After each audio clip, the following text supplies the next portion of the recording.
biggest misinterpretation would be that as soon as I assign you a new address to a structure that you're getting ready to build, you cannot automatically go onto Google and find that address 10 minutes later. It's not going to populate.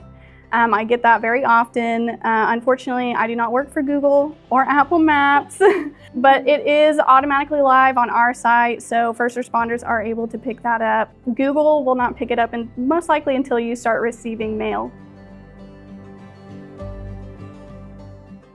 Our beef is exclusively available at the Monk's Marketplace. Taste the difference that care and quality make, and visit our serene landscape to pick up your perfect cut. On Benedict Street, Hardesty's Market and Deli is your go-to for all your local meat needs. It's also the perfect spot for lunch, offering your favorite local sandwiches, dips, sweets, and more. Support local. Stop by Hardesty's Market and Deli today. For 50 years, Fred's Tire and Battery has served Central Oklahoma with tires, batteries, and service for cars, trucks, and tractors. Friendly and affordable, with 2 locations in Shawnee. Fred's Tire and Battery, a name you can trust. Gordon Cooper Technology Center has trade classes for all ages. These programs are not just for our high school students, they are for all ages, and you have the opportunity to get further educated within our community and pick up a trade skill today at Gordon Cooper Technology Center. A lot of people don't know we started Eric's Pharmacy in 1995. So we've been going strong for over 29 years. We had a chance to spruce things up, put in new flooring, new shelving, and it really came together beautifully. We invite everyone to come by and take a look. Castor Key Auto Mart, online or in person.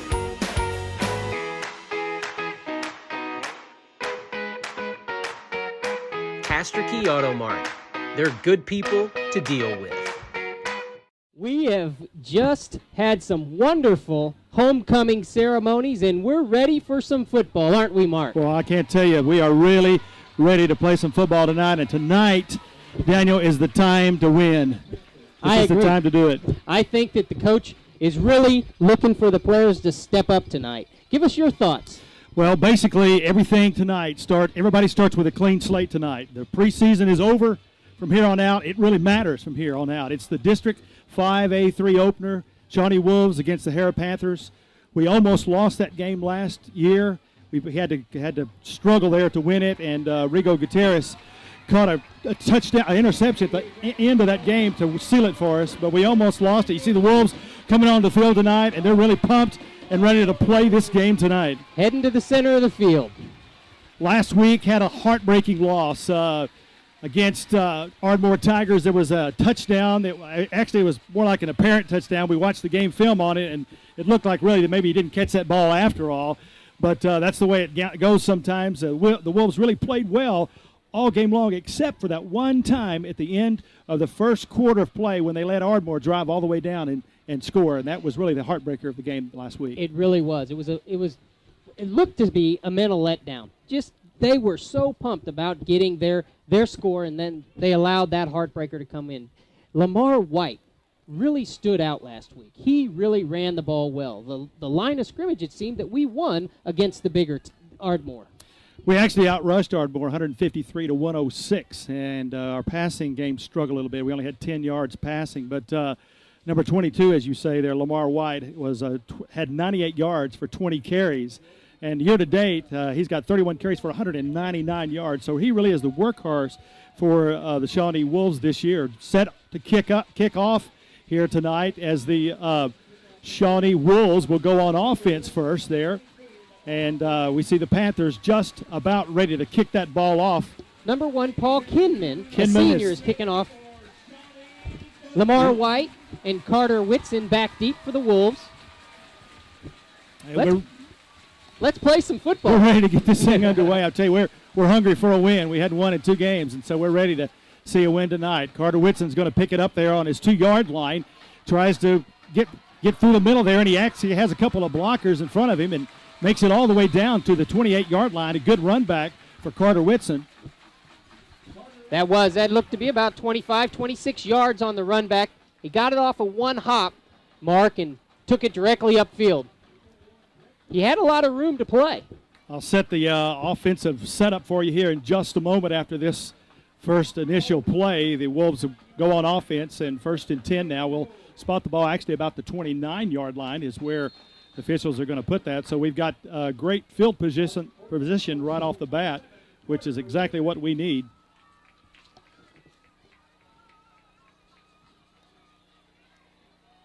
Looks like, is that big Walter Boyd back there? That is big Walter Boyd. In the backfield. That's something you don't see very often. He's back there. Lamar White behind him as Whitson hands the ball off to Lamar, and he goes off the left side there and has a 2-yard carry on that play. Sets up 2nd down. Let me give you the starting lineup. Zach Howard, left tackle. Justin Thompson is the left guard. Jake Simpson, our center. Brian Little, the right guard. Anthony Harrah, the right tackle. Walter Boyd, our tight end. Zach Wallace and Antoine Cudjoe, our wide receivers. Of course, Carter Whitson, the quarterback. Cody Lyles, the fullback. And Lamar White, number 22, is our tailback. Zach Wallace to the bottom of your screen there, along with Cudjoe. Both come out to the right side. Walter Boyd in the backfield with Lamar. Carter Whitson hands the ball off to the big guy, and he carries one guy with him almost to a 1st down. Hard to tackle a big guy like that. It sure is. When you're carrying 300 pounds like Walter is, you don't come down real easy. Little different setup offensively we're seeing tonight. You know, and I like it. It looks like they're going to establish the run, but I think that Cudjoe and Zach Wallace are going to have a big night. They're going to put the ball up tonight. We really need to. After we struggled so desperately last week to get a pass off, they covered us like a blanket last week. The Tigers did. And you see 3 wide receivers out there right now. Looks like I said he was going to throw, but he actually keeps the ball and just runs forward, gets that 1st down there, and saw a big hole, and he just took it. They spread the field nicely. They created gaps for Carter to choose, and he took the right one. He picked up about 7 yards, 6 or 7 yards on a quarterback sneak. That's not bad. Not bad at all. Don't have a starting lineup for the Panthers tonight, so we'll kind of give you names and numbers as we go along here. But as of yet, we don't have that. Carter Whitson now goes into a shotgun formation, 3 wide receivers. Lamar White in the backfield, the single back. Little misdirection there, and Carter's just going to keep it. Has some running room there. Breaks a couple of tackles. Jukes and jives his way down for about an 8-yard gain. Carter is a shifty runner. He has good foot movement and it's pretty quick. He carries the ball well, and I think that he likes to carry the ball, Mark. One guy that we can mention right off the bat is the big number 77 down there for the Panthers. Tell us a little about him, Daniel. Well, he's a big boy. They've been talking about him all week long. He stands 6'6", 370 pounds. You don't run into many of those. They said 6'7". Coach says he's 6'8". He's a giant down there. He really is. Wears a size 20 shoe. Ball chunked out there to Cudjoe, and he catches it right away and is met immediately there by number 21. 21 is Musgrove. Brett Musgrove there on the coverage and the tackle, and he gets a small gain, but it brings up a 3rd down in a short yardage situation there for the Wolves. Good time to chunk the ball down the field. Probably won't be expecting it. Coach really wants to throw the ball tonight, does he not? Yeah, I think that he does. They had a poor practice on Tuesday, but he's challenged them from the rest of the week. They've responded well, and he's put a challenge before the seniors. Let's see it on the field tonight. And I think we're in for a good show. Joe Collier in now, split out far left to the top of your screen. Zach Wallace to the right. Whitson does hand the ball off to Lamar White, and he struggles for a couple of yards but gets a 1st down, and so we just keep moving the ball now. Down to the 42-yard line, 43, somewhere in there is where they'll spot the ball, give us a 1st down. That was a good run by Lamar in traffic. I believe Big 77 did get his hands on Lamar down low to bring him down. We'll probably be seeing a lot of that tonight as we run up the middle. 1st and 10 now for Shawnee. Carter Whitson goes into the shotgun formation. Lamar White to his left. Calls out the signal, wants to throw the ball, and there's our first pass right to Wallace, right on the money, and right down to the 30-yard line before he's pushed out of bounds there.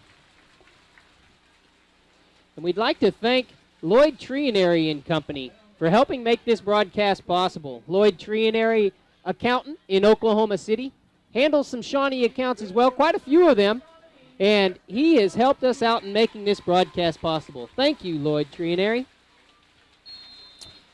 1st and 10 now for the Shawnee Wolves. Ball spotted at the 28-yard line now, between the 28 and the 29.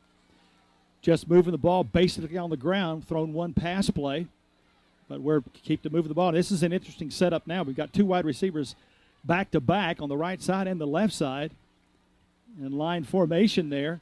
And he chunks the ball right to Joe Collier, and Joe Collier will score a touchdown. Shawnee Wolves, just like that. That's what we needed, Boom. Mark. We needed a quick score on this opening drive. This homecoming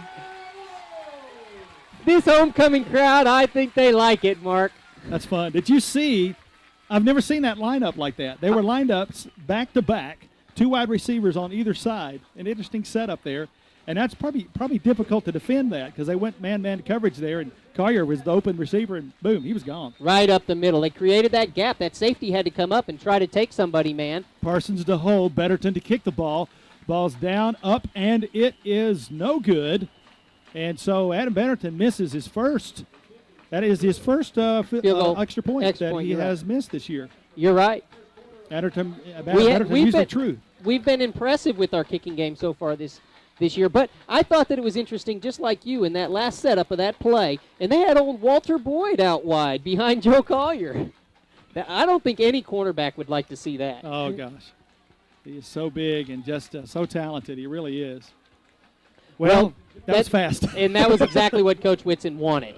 He wanted to get those points on the board. He wanted a touchdown very quickly. It only took us 3 minutes, 50 seconds or so to put that on the board, and it was a well-conceived drive. It was pretty balanced, did a lot of running, but they had a few passes to keep them off balance as well. Let's talk a little bit about last year. I happened to be at that game when we went up to Harrah and play that, and before the game started, I really thought we would just smear them and just run all over them, but we did not, and it was a close game. It was actually 35-27, but it was a struggle all the way, a big defensive struggle, and defense played really poorly, and Rigo Gutierrez intercepted a pass that actually helped seal the Wolves' victory as we just ran the clock out. But I'll tell you, it was no pushover, and to get this team fired up tonight, the Wolves fired up, Coach Whitson showed some game film of last year's narrow victory to fire up this Wolfpack, and I think evidently so far it's a smart move not to run that out. And we pull up the Robert Gunderson scoreboard. It's good to pull it up early, Mark, with the Shawnee Wolves on top. We want to thank Robert Gunderson and his support of this broadcast. Oklahoma Orthopedics and Sports Medicine. Robert Gunderson is the team physician for the Shawnee Wolves. He does a lot with the team. Coach Whitson really appreciates Robert Gunderson. Shawnee Wolves 6, Visitors 0. I'll set our defense in just a moment as we have time to do that. As Harrah takes over now, first time on offense after the Wolves go down and score with no problem whatsoever moving the ball. That's Brandon Rudick is the quarterback, and Rudick is a 5'10", 170-pound junior who is the quarterback for the Panthers. Little jumping here and there, and somebody jumped. Harrah's clapping, so could possibly be our fault. We'll check this and see what it's going to be. Looked like a neutral zone infraction. And you're absolutely right. Somebody jumped over the line there and cost us 5 yards. The defense is a little pumped up too, Mark. Yeah. You want to talk about penalties, though, don't you? I hope I don't have to talk about penalties tonight because we really saw that last week, and we need to correct that. In the backfield, there is just a moment. I'll give you that as soon as they turn it. Yeah. Let me see their numbers there. I'll give that to you in just a minute. Rudy does hand the ball off, and that's number 33. That's Burnett was the ball carrier. Bryce Burnett, a senior, 5'10", 170-pounder. And Burnett actually gets about 2 yards on that carry. And with the penalty, it'll bring up a second down and 2 yards needed for a first for the Panthers. Yeah, it makes it a lot easier when you only have to travel 5 for your first.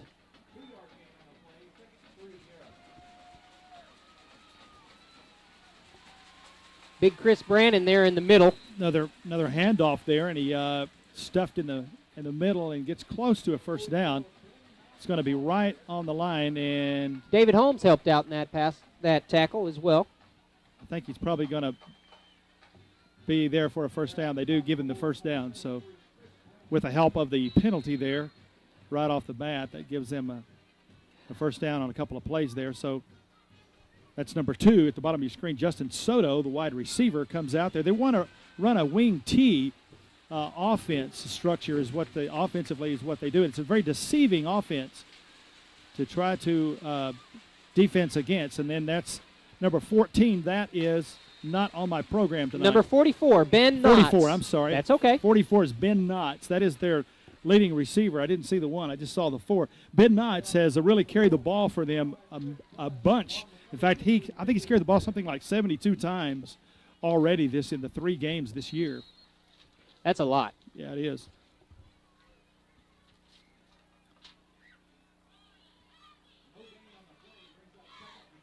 Second and 10 now for Harrah.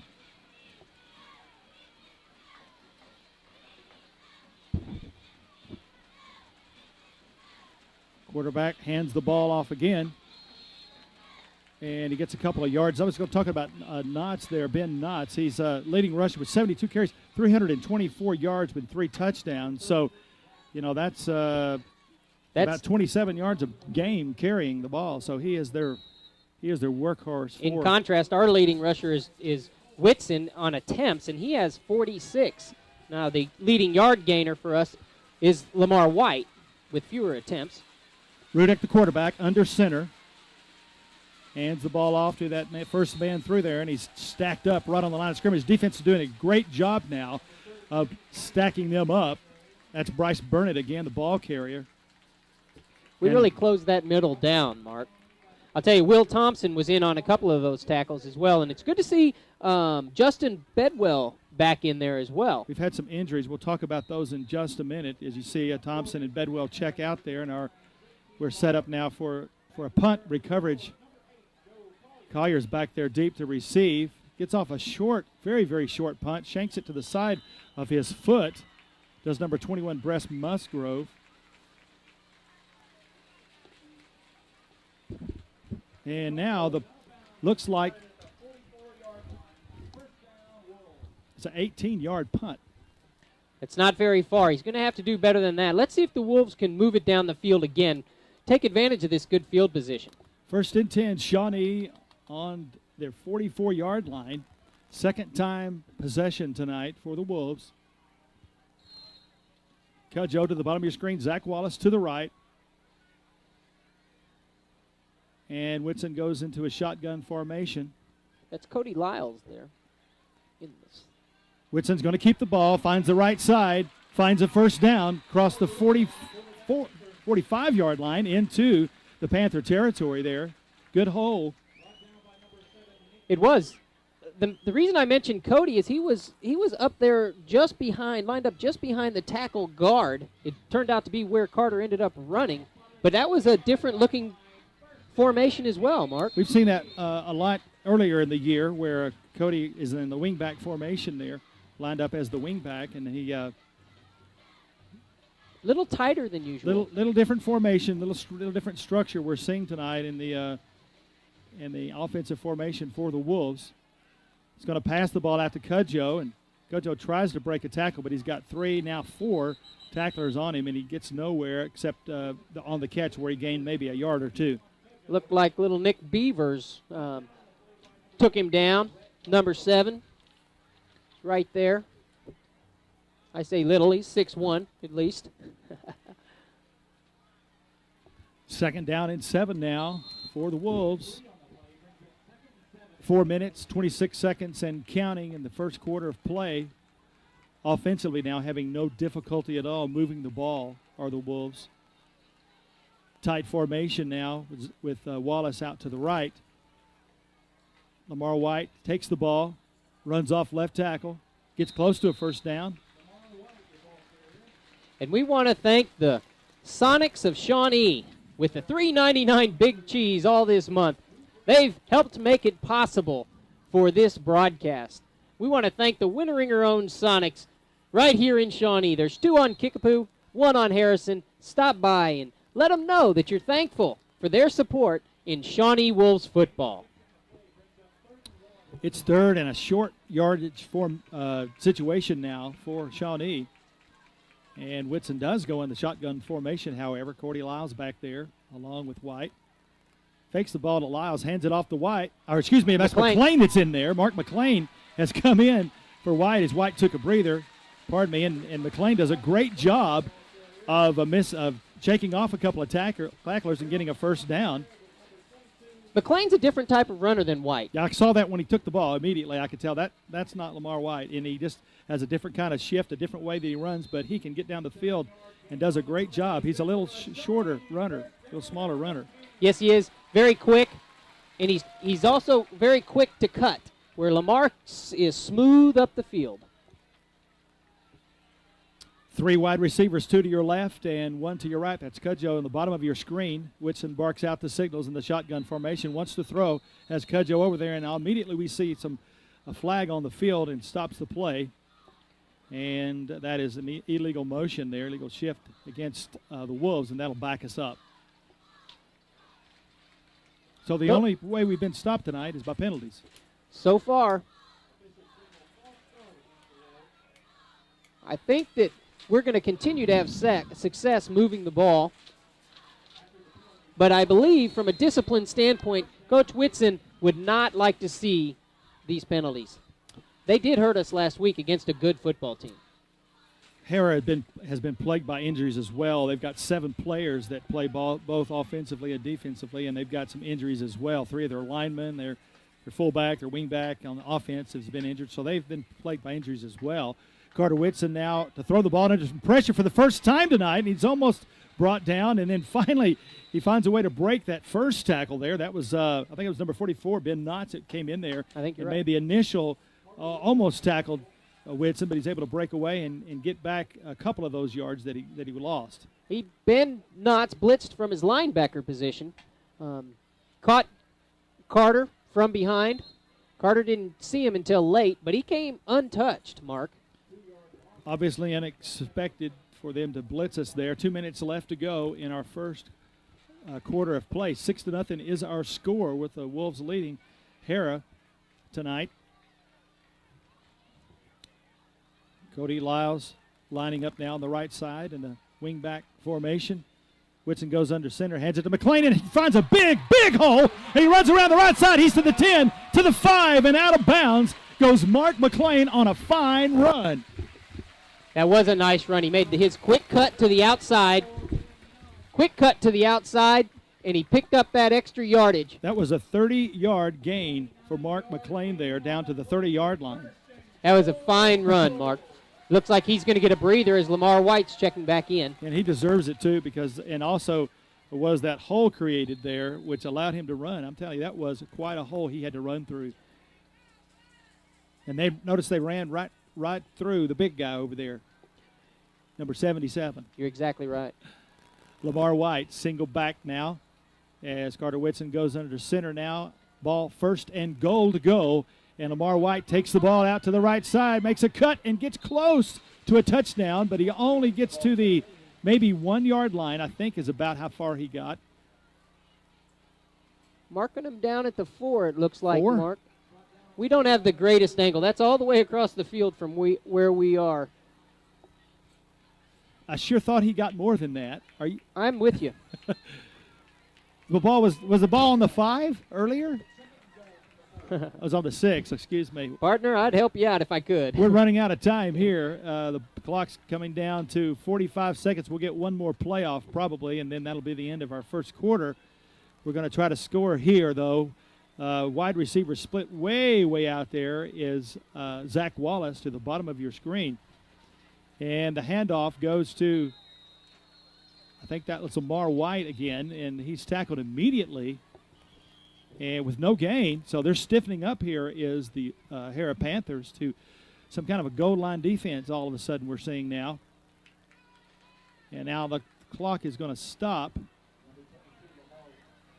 for some reason. Okay, now it's rolling again. 20 seconds left to go,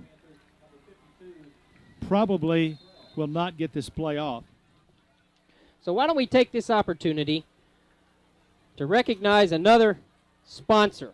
It takes a special person to reach outside their home community and help another get a special TV broadcast. Lloyd Trianeri and his staff at the Oklahoma City accounting firm of Trianeri and Associates are special people. Lloyd helps his Shawnee clientele with expert advice and accounting practices, as well as generously supporting this broadcast. Lloyd loves Oklahoma football, as his office is a showcase of awards and personal notes from some of Oklahoma's greatest players and coaches. Thanks, Lloyd Trianeri and Associates, for sponsoring the 2003 edition of Shawnee Wolves football.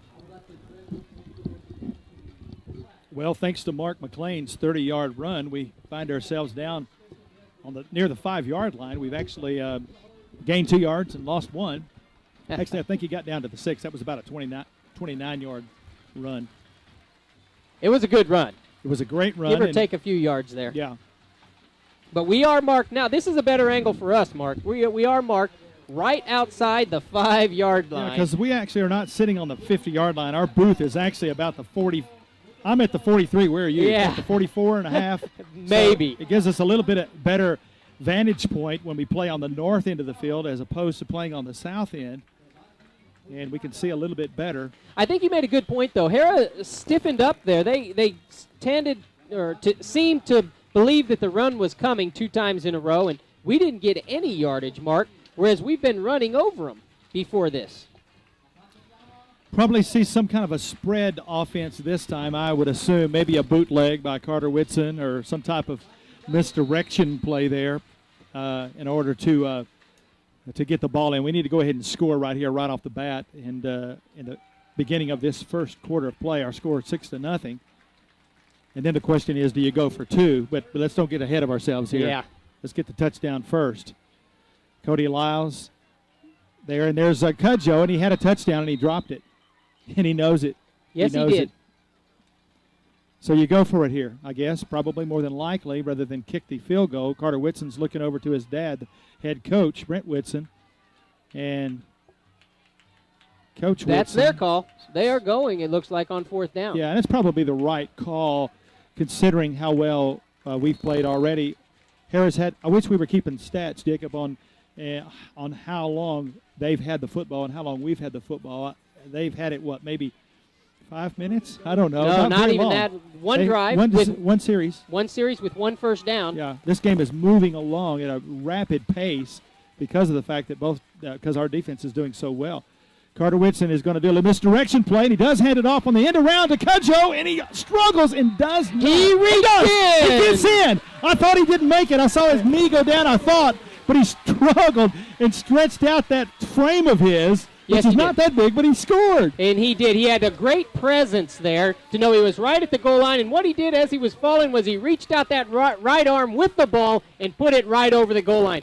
The line's judge was right there to make the proper call. I was looking at his knees to see where his knee was going down, and then I looked a little further, and the next thing I noticed is the ball across the line there. We broke the plane. Great. And they are going to go for 2. Great second effort there. This is the smart call. This is what you need to do. You need to go ahead and get the point that you missed earlier, so it'll make it a 14-0 game here with just 11 minutes and 51 seconds into the second quarter of play. Lamar White in the backfield, twin receivers on either end, split way out. Whitson pitches the ball to Lamar. He's got a little bit of running room. Whitson's going to block for him, and he bounces around. Does he get in? Yes, he does. Another great effort by that offensive running back. Lamar White this time, Antoine Cudjoe last time. And credit Carter Whitson for throwing a block that allowed him to get into the end zone as well. You're exactly right, Mark. I think that his dad and Coach Whitson is going to be happy with that effort of the offensive team. They moved the ball down. They made it on their 4th down try on a great play by Antoine Cudjoe. And Lamar White put it in for 2. It's very impressive tonight, both offensively and defensively. I would say I don't know how you can criticize much of what's going on tonight at all. We're hitting on pretty much all cylinders so far tonight. We just need to keep up the same intensity go out now, play the same kind of defense they played earlier in the game in the first quarter, and if we can keep them to one possession per quarter, I'd say we're probably going to win this game. That's amazing. Well, it'll make for a wonderful homecoming night. It's hard to score when you don't have the ball. On this homecoming day, we saw the freshman attendant, Sarah Stewart, daughter of Jim and Kathy Stewart, be crowned attendant, and sophomore Mandy Sims, daughter of Jim and Brenda Sims, be crowned as the sophomore attendant. We saw Paige Hoster, daughter of Dr. Kirk and Darla Hoster, crowned the junior attendant, and we'll let you know that Lacey Peterson, daughter of Scott Peterson and Chris and Doreen Hudson, was crowned Homecoming Queen 2003. Congratulations to all. Congratulations to them as Felix Banjo this time kicks a short kick, which is very unusual for him. And we're going to throw up the Robert Gunderson scoreboard. Shawnee Wolves, our Shawnee Wolves on top, 14-0. Thank you, Robert Gunderson, for your support of Shawnee Wolves football with Oklahoma Orthopedics and Sports Medicine. Give Dr. Gunderson a call if you have any aches or pains. Thanks, Doctor. Richardson, Holmes, Brandon, and Kessler there are the front four for the Wolves. And Harrah, 1st and 10 there. The quarterback goes in motion to his left. That's Brandon Rudick again. And I see Bedwell out there. Kessler also on the tackle into the backfield. Actually lost about a half a yard on that carry. Jared Kessler tracked him down pretty quickly, caught him from behind.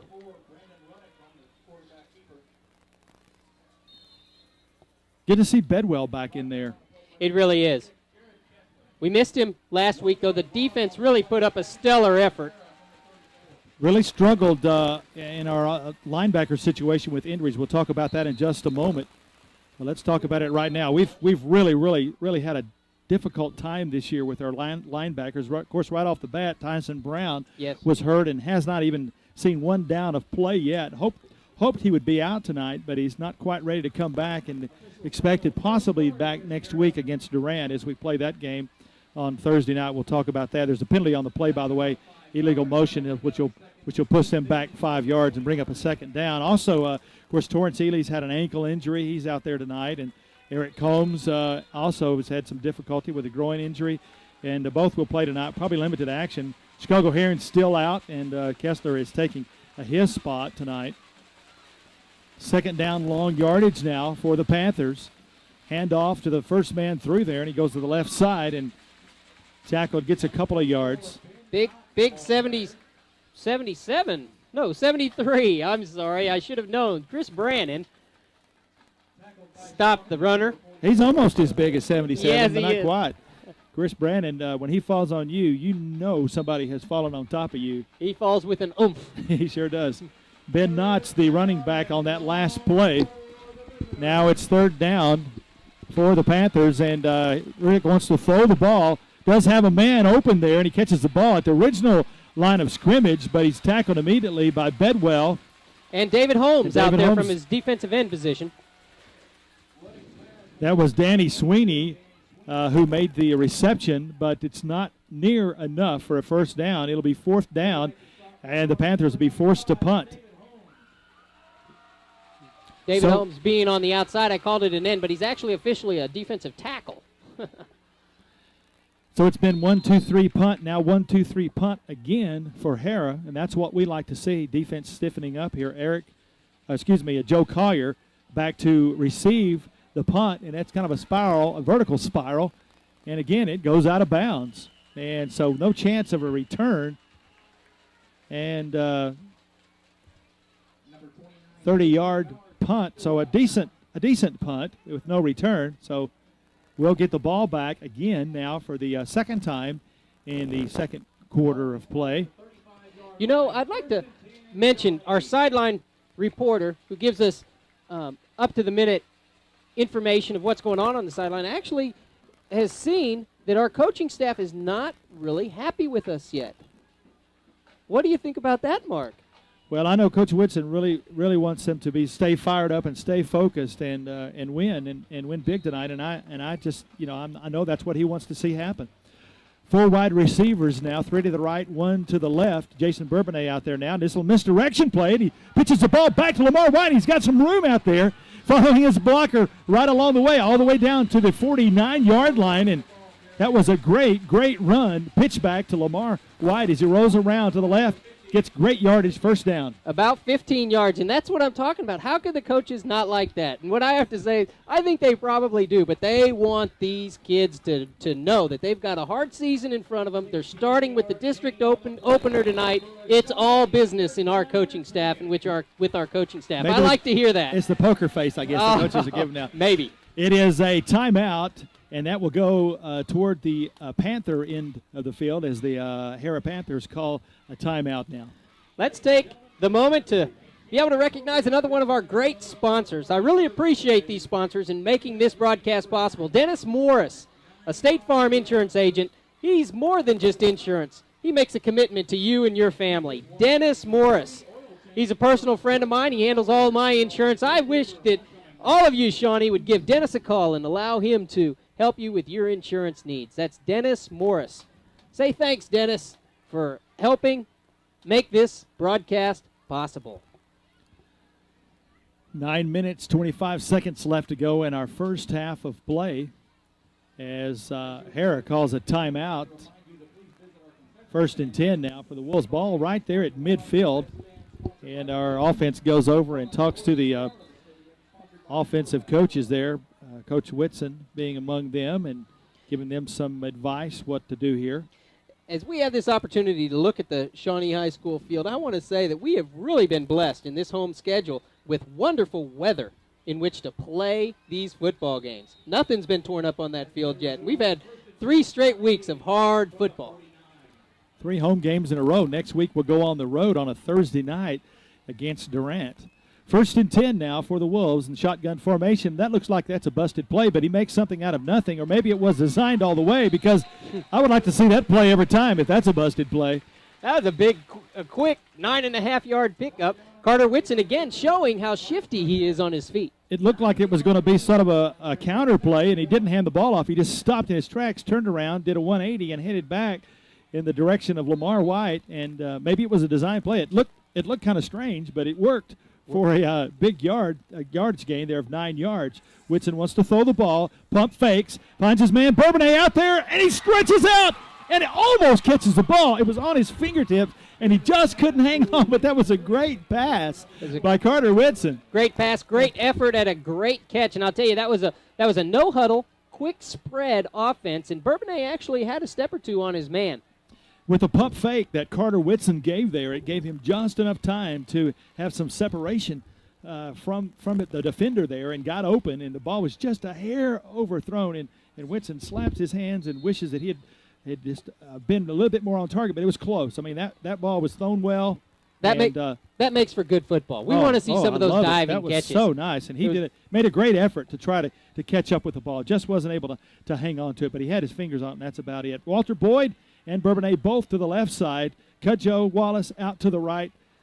And then that's, it looked like number 50 jumped into the neutral zone. Did we move as well? I hope they call it that way, but I think they're going to walk it off against us. You're right. And that really hurts us, where you have a 3rd and maybe a foot, and now it's going to be 3rd and 5 or 6 and a foot. Yeah, instead of a quarterback sneak now, we're forced into a possible passing situation. We don't like to see that. Of course, we never like to see penalties. There's not ever a timely penalty, I don't think. The only loss we've seen tonight primarily has been ourselves causing the loss with the penalties. So we'll see what happens here. 3rd down, 2 backs in the backfield.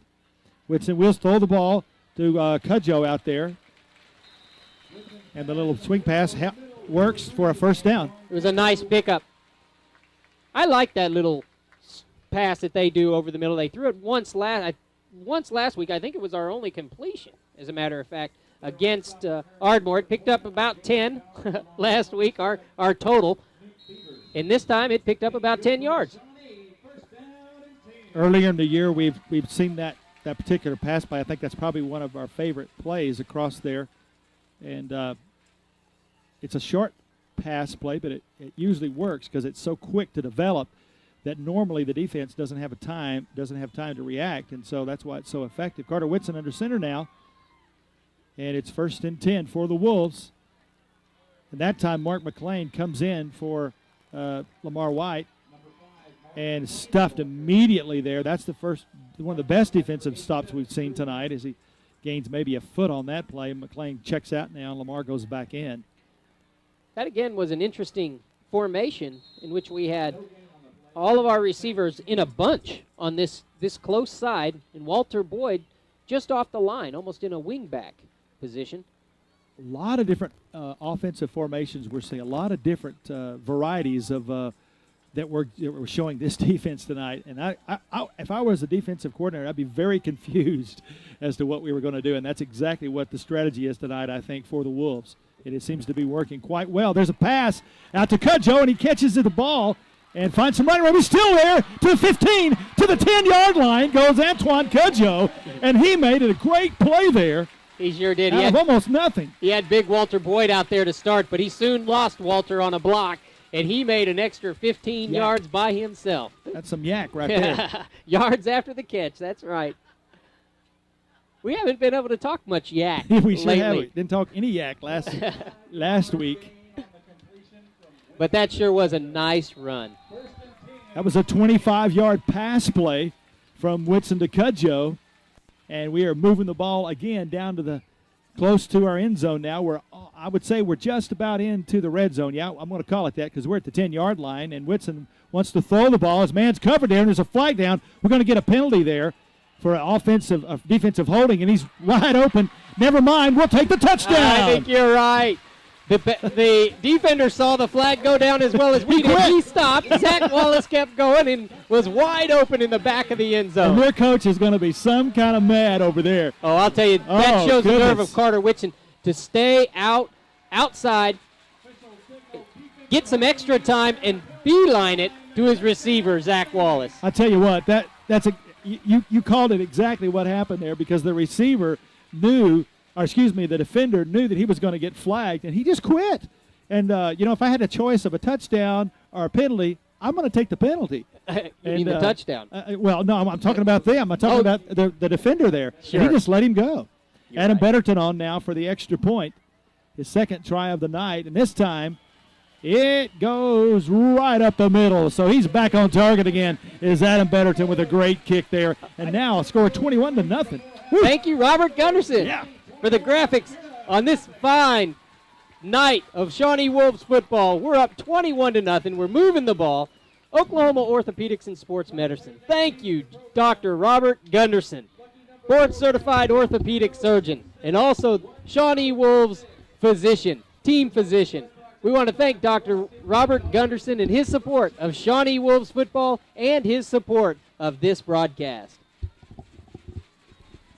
Appreciate Jacob Wright, our statistician tonight. He's got his hands full back there tonight trying to keep up with all these stats. We finally get a night where our offensive stats are stacking up. Yeah, he's gonna have his job. I hope you brought your calculator with you there tonight because we got some yardage to add up tonight.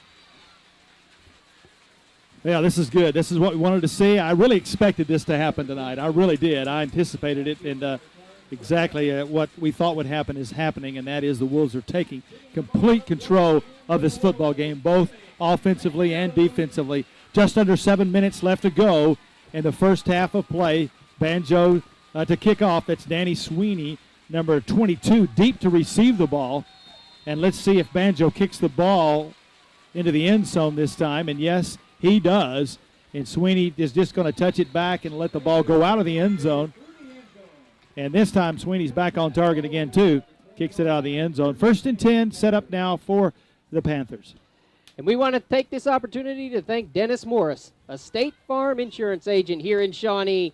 Dennis Morris is my insurance agent, as I said before, and a friend.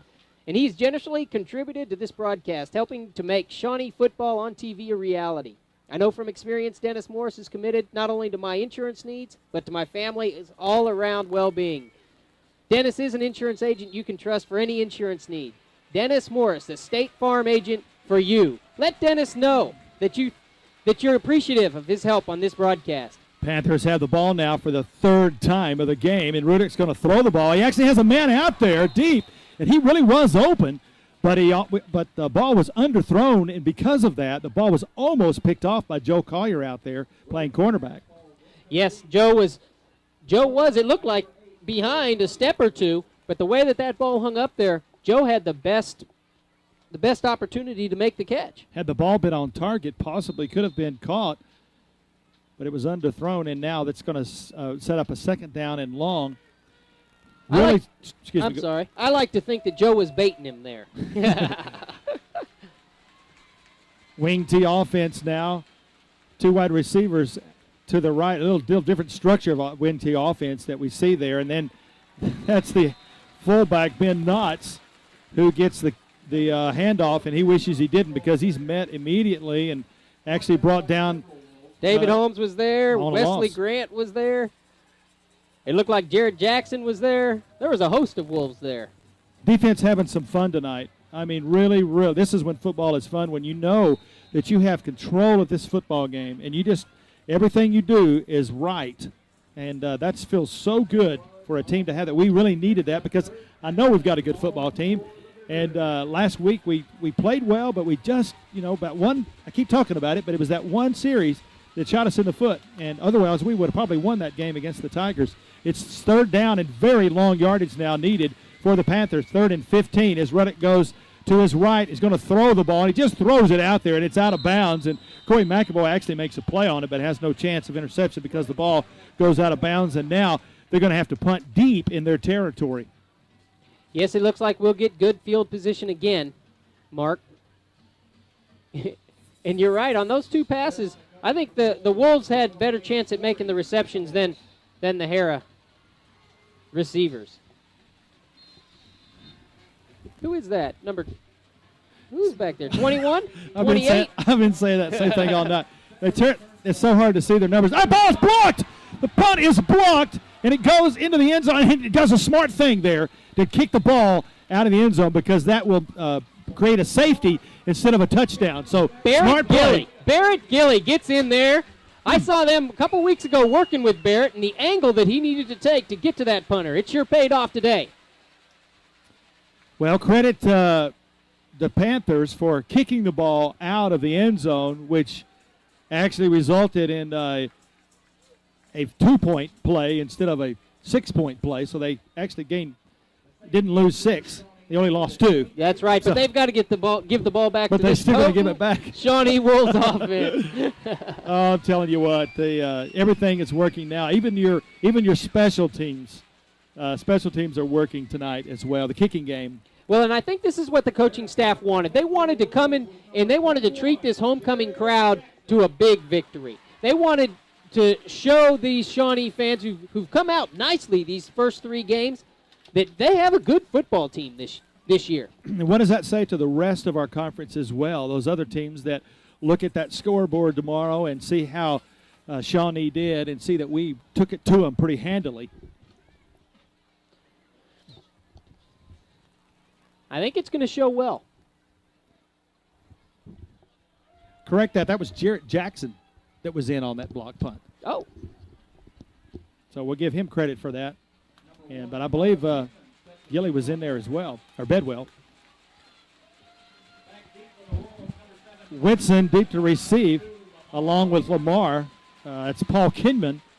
Kinman to kick off, and they're going to kick the ball. They got the option, so they'll just kick the ball from the 20 as opposed to punting the ball. They still have the option to do that, do they not? Yes, they do. I thought they did. Yeah, okay. We'll check that, make sure that was the case. And Whitson is going to pick the ball up around the 45-yard line. Tries to follow his blockers, and he does. And he's got some run room out there. He's at the 30, and he jukes and jives his way down to the 24-yard line, does Carter Whitson. And that is one fantastic run back. Did you see him follow his blockers? 42 yards on that run back from Carter Whitson. He's making it look easy, isn't he, Mark? That's sweet. Carter came straight up the middle and then cut it to the outside. He did have a fine little spin block, or spin move there at the nice end. Move. It was a nice move. I'd like to see that again. Well, we've got the ball about where it was before they attempted to punt it earlier. It's close to where it was earlier, so we're back where we started there. And now we've got 1st and 10. 5.5 minutes left to go in the first half of play. Ball on the 24-yard line. Carter Whitson now goes under center. He's going to keep the ball. Quarterback sneak goes right up the middle. He's got some running room and gets a nice gain of 8 yards on that run by Carter Whitson. Looks like they're going to move the chains on that. Excuse me, call it first down. That was 10 yards. Carter's really running the ball well. He's seeing the field well tonight. On his pass, his touchdown pass to Zach Wallace, he really saw the field. It looks like when he's making his cuts up the field, he's really seeing the field well. Deceptive speed as well, and I think it kind of caught them off guard that time. Well, it's 1st and 10 inside the 12-yard line now. Carter Whitson, a little misdirection play, hands the ball off to Lyles there. Gets 3 yards on that carry. Cody takes it down to the, call it 6-7-yard line. Yeah, I like Cody Lyles. He's one of those hard-nosed football players. He doesn't get his number called too often, but when he does, he likes to get in there and hit somebody. And when we're breaking the long runs, it's a lot of times Cody Lyles who's setting that block to spring them. Absolutely. He does a lot of the work and opening up those holes, does Cody Lyles. Like to see him run that ball. That's great. Lyles, the wing back there, and Lamar White, the tailback. Lamar gets the ball, runs to the right side, bounces off the tackler down to the 4-yard line, close to the 3. Let's take this opportunity to throw up the Robert Gunderson scoreboard simply because we didn't do it after that safety. Robert Gunderson has really helped us out in making this broadcast possible, and it's not often that we get to see a 23 up there, Mark. Look at that. Shawnee Wolves 23, Harrah 0. Thank you, Robert Gunderson, for helping make this broadcast possible, and I'm sure we're going to be hearing from Robert Gunderson in just a second as well as we sit on the 3-yard line.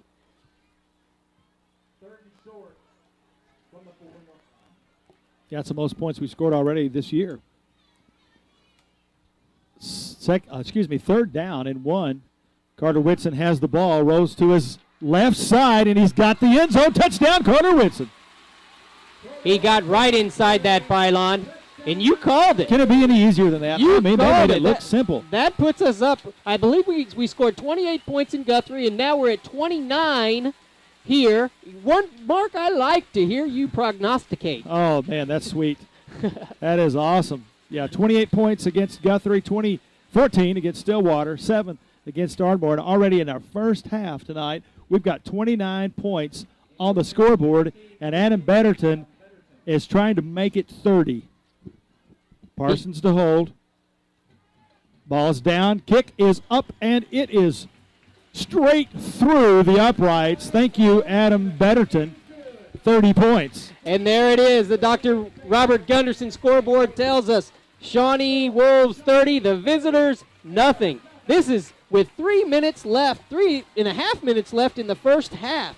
Thank you, Dr. Robert Gunderson and Oklahoma Orthopedics and Sports Medicine for helping in a big way to make this broadcast possible. Shawnee, if you see Dr. Robert Gunderson or his wife Karen out, be sure to tell him thank you for helping make this broadcast possible. Whew. This is good. This is good. This is the kind of football we like to see in Shawnee Town. This is really fun. At what point does it become a blowout? I don't know. It's not yet. We're still working on it. I'll tell you one good thing about scoring 30 points in the first half of play is that's going to allow us to play in the second half some players who normally don't get a lot of playing time. Probably, more than likely, we're going to see some players out there and give some experience, because later in the season we're going to need to be able to call on some of those guys, and that's going to be a very beneficial thing in the second half of play should Coach Whitson choose to use some of the second string and put those guys in there. I think you're right. It's already been evidence that we need depth just in the linebacking core and how we took shots, and yet our defense has really grown from that, Mark. We played a stout defense last week, and this week they're doing really well. Guys have really stepped up. This time Felix kicks a real high kick, and the ball bounces and goes right on into the end zone, so it will be touched back as well. That's more like it for Felix, isn't it? No return. No return. I tell you, the way he kicked that ball, it just wasn't going to be able to be returned. He kicked it far away, and, of course, it didn't go out of bounds. It stayed in and rolled into the end zone. And so it'll be touched back 1st and 10 now. Again, so this is let's count 1, 2, 3. I believe this is the 4th time tonight that they've had the ball. Yep. And there's 3.5 minutes left to go in our first half of play. Ball spotted, 20-yard line. Brandon Rudick, the quarterback, under center. And gives the ball off. The first man through there, Ben Knotts, and he's met immediately. I'm sorry, check that. That's number 33, the ball carrier, to Bryce Burnett.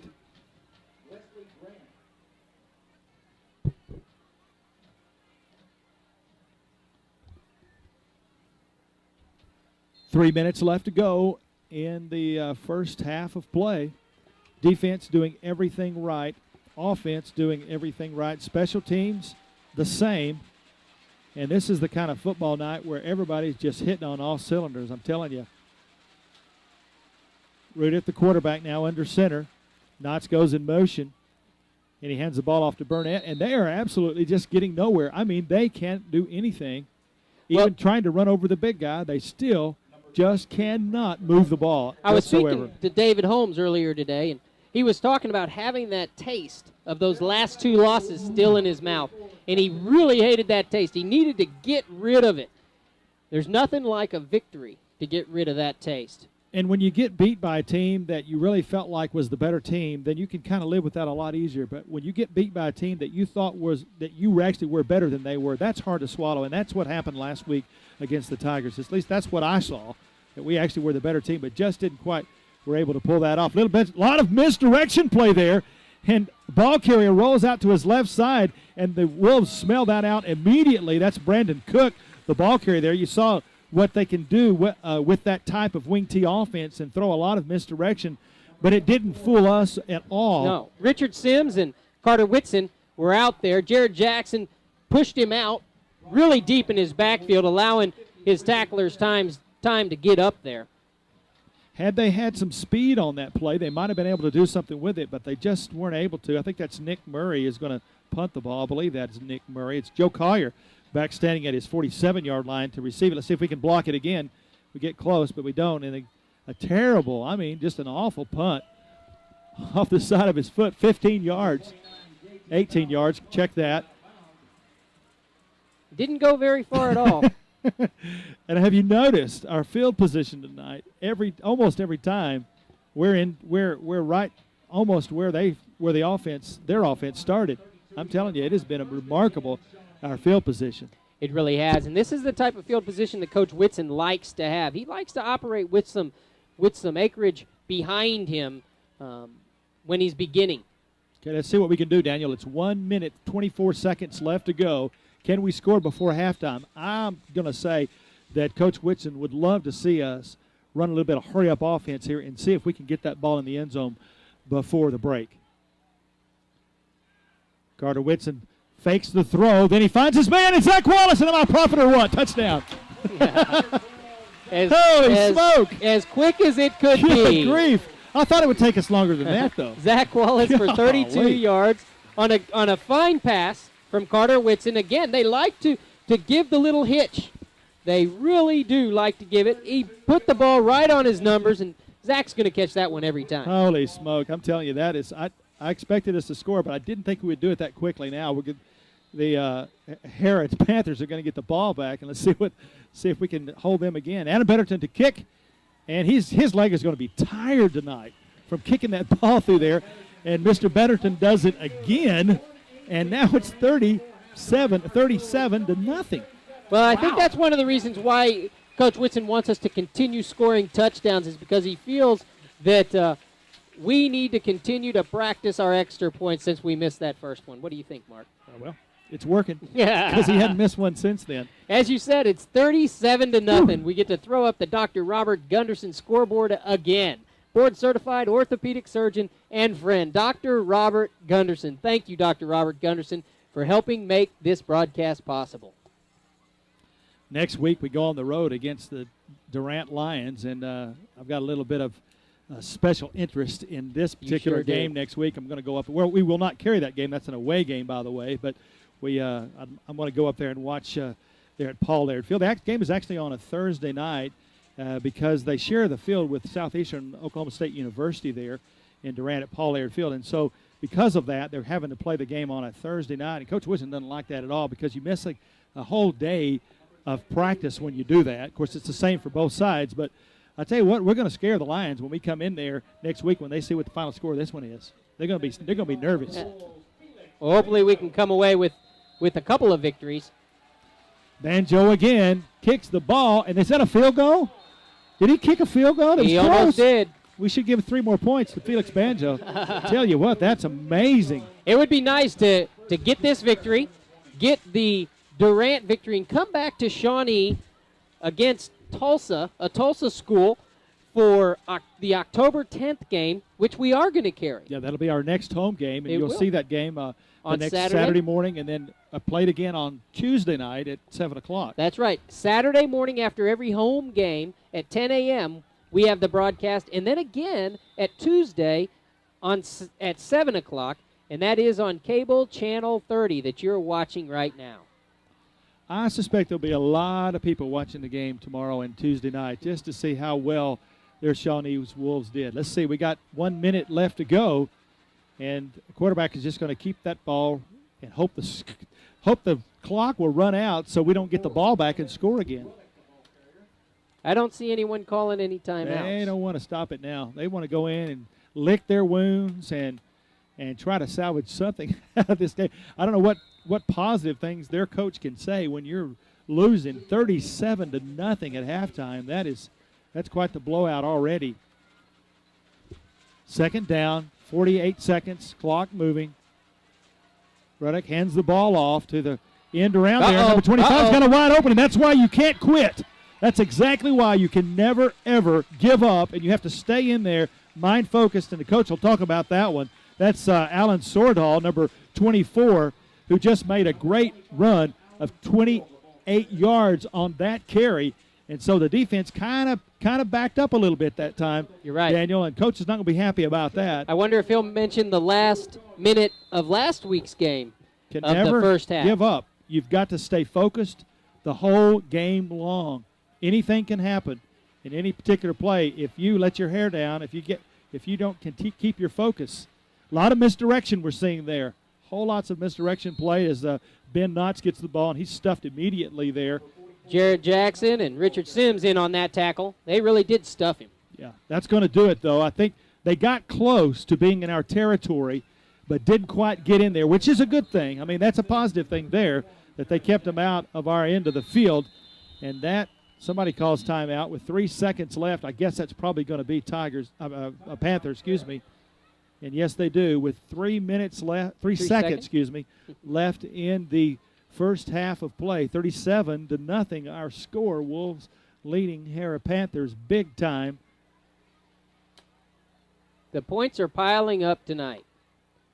They must have, Shawnee must have been hurting, I would say, after just 3 points and 10 yards passing last week, and they have come out with the cannons tonight. It's almost like a vengeance. I mean, they want to see us win this game, and all the players, I can just sense that they really want to pour it on them. Not to run the score up, but just so that they can feel good about the way they played a football game. And, of course, the idea is to score points. That's why you're out there. That's exactly right.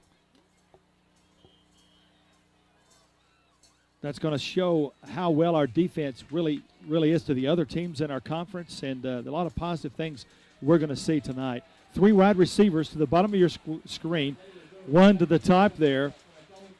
And this will be, unless we have a penalty, the last play of our first half of play. Brandon Ruddock, the quarterback, is going to throw the ball, has his man out there, and I don't think he's able to hang on to that ball. That was Justin Soto. So that is the end of our first half of play. 37-0 our score. Thank you, Robert Gunderson.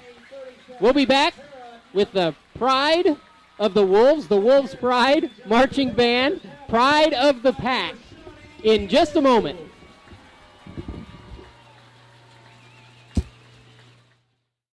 We are here in the nitty-gritty of District 3 with the Potawatomi County Commissioner, Abby Thompson.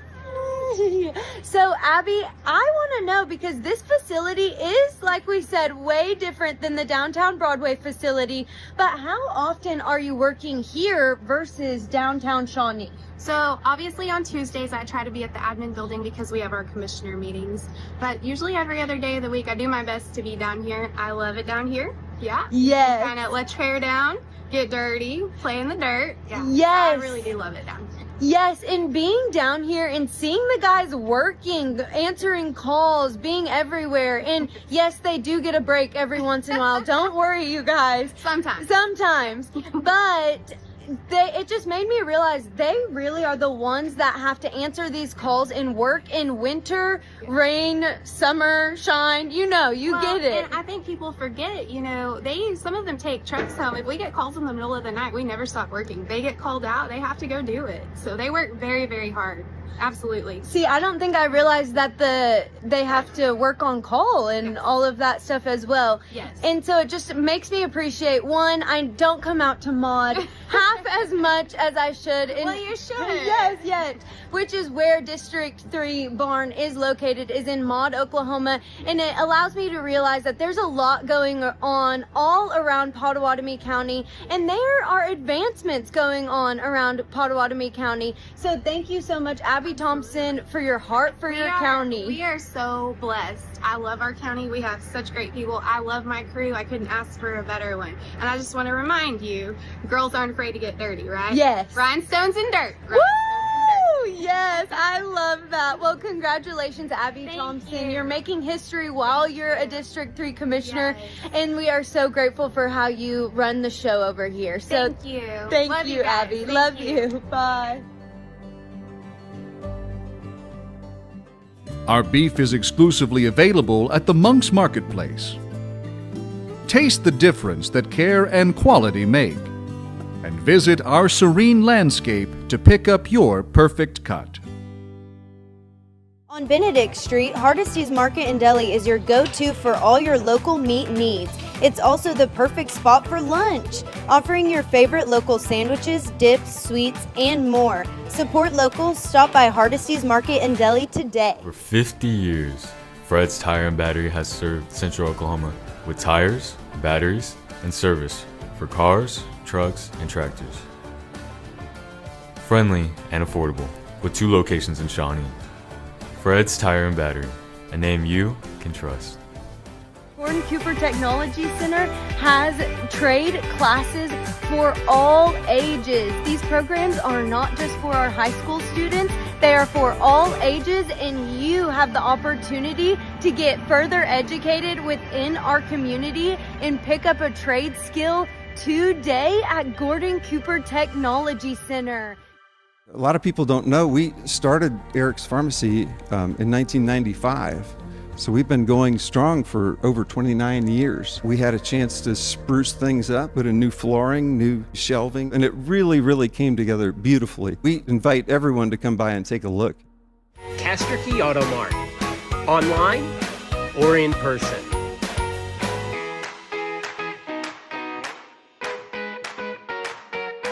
Castor Key Auto Mart. They're good people to deal with.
On the journey of our lives, I found myself within a forest dark, for the straightforward pathway had been lost. All hope abandoned, ye who enter here.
the white and after with the yellow, fly through the door so that I was content.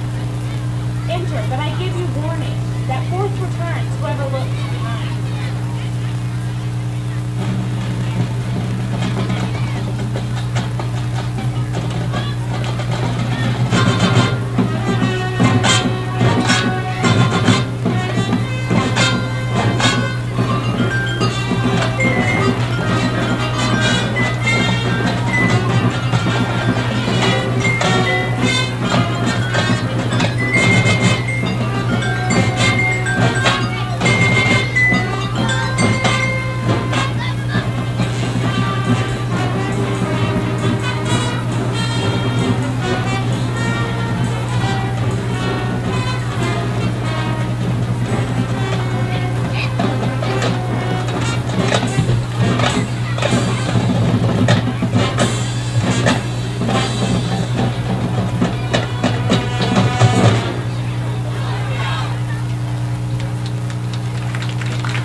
Ladies and gentlemen, your 2003 Shawnee High School Marching Band, the pride of the pack.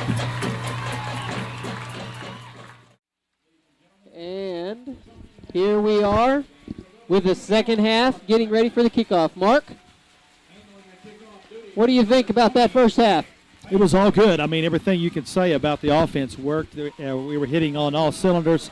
Defensively, the same thing. Special teams, everybody just played magnificently. 37-0 is no fluke. We're for real. And as you see there, as Felix Banjo kicks off here for the second half of play, as he does what he always does and kicks the ball out of the end zone for no return. And all we've seen out of Harrah so far basically is 1-2-3 punt. They do have 2 first downs, and I'll run these stats right after this first play. But so far the Wolves have done very well in the first half of this game. Quarterback Brandon Rudick, number 4, wing T offense, pitches the ball back. That's their running back. The man who's got the ball mostly all night long is Ben Knotts. And again, defense stiffens up. Barrett Gilly in on that tackle, as well as Jared Kessler.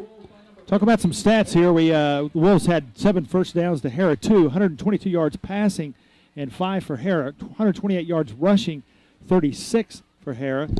And the Wolves had 122 receiving yards as opposed to 5.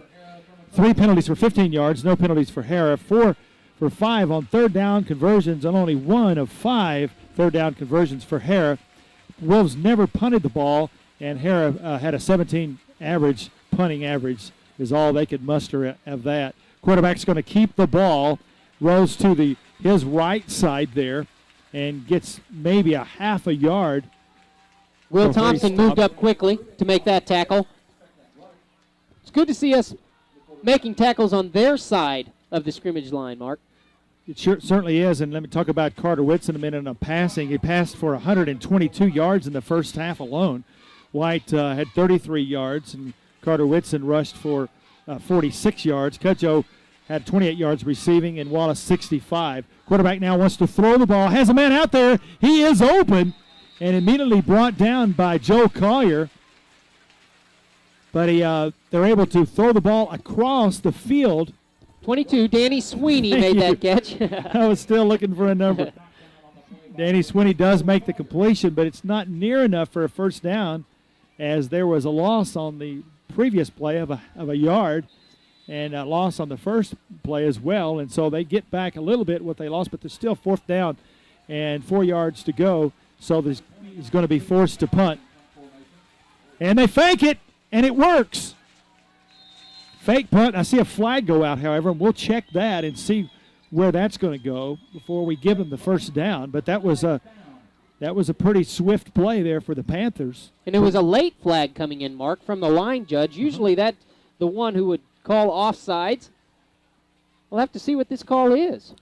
Officials over there checking with one another to determine what the penalty is going to be, if indeed there is one. That would be enough for a first down as they throw out a little dipsy-do there and come up with enough for a first down if they don't bring it back. Illegal man. And that's going to go against. Downfield. Yep, that's and that. I wonder if that was the receiver out there. Maybe that was a lineman that didn't check in. I didn't catch the number. Quite possibly that could be what happened on that particular play. I don't know, but regardless, that's going to be against the Panthers and going to march them back, and that will not give them a first down. So scratch that off the board, and we're back where we started. Now they certainly.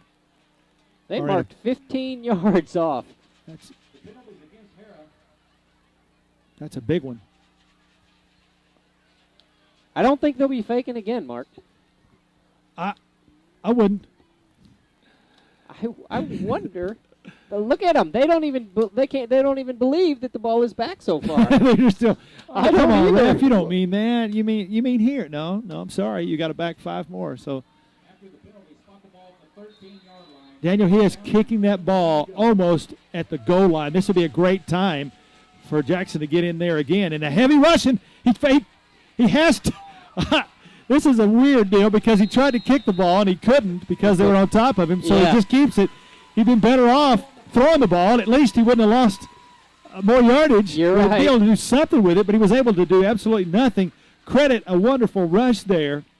Jared Jackson did come in and make that play. We want to thank Shawnee Mall, a wonderful sponsor of this broadcast. Shawnee Mall is always quick to help us out on our local broadcast, and we want to thank the entire employee base out at the Shawnee Mall. We want to encourage you, Shawnee, to shop the Shawnee Mall. You'll be glad you came. So because of that little mess up, a double mess up there, the penalty, which brought him back 15 yards, and then the punter who was unable to get the ball away and actually ends up just fumbling it away. The Wolves will get the ball on the 10-yard line. It looks smack dab on the 11? 10. Yeah. 10 or 11-yard line, 1st and 10. It's the 10 and a foot. That's not far to go to pay dirt. And White takes the ball straight up the middle, 4-yard gain. Just methodically moving the ball just like we left off in the first half of play. Looked like Drew Brady in on that tackle for Harrah. What do you think we're going to see this second half here? You know, I think that he's going to start with perhaps his first team offense and defense as he has, but I believe Coach Whitson will probably get the reserves in. Let's see what he had to say at halftime. That it is a great night to utilize the reserves and teach them how to be winners as well. Cody Lyles in the backfield along with Lamar White. Whitson goes in the shotgun. Moves forward there. Hands the ball off to White. Goes over the left tackle. Gains a yard or two there. I want to say, Mark, though, it's interesting in our halftime notes that the coach did touch on a goal for the halftime. Is they want to keep the Harrah Panthers out of the end zone. Want a goose egg there. They do. They want to shut them out. They don't want any slack in intensity or play, even if they do start playing some of those players that don't regularly get to play in the varsity games. He wants to see a goose egg, as you say, on that scoreboard for the Harrah Panthers. So that's a good goal, and I look forward to seeing some of these players. I think our future is bright. Antoine Cudjoe out to the left. Zach Wallace to the right. Lamar White takes the pitch back from Whitson, and he is met immediately there in the backfield by Nick Beavers, who makes really a great play, and Lamar's not able to even get back to the original line of scrimmage. He really covered him up. Lamar had no chance on that play to get it outside. It looks like now our field goal team is going to come on, which is probably a good thing here. We need an opportunity to be able to show that we can score the three-pointer when need be. So Adam Betterton is going to come on there, and it's going to be set up on the left hash mark. This will be about a 22-yard field goal effort from Betterton. Snap is down, ball is up, and the kick is on its way, and it's good. Adam Betterton adds another 3 points to our score. He really strikes the ball well, Mark. That's not an easy one to make from that angle at all. And Adam really gets some height underneath that, which will cut down any blocks. He's just a sophomore.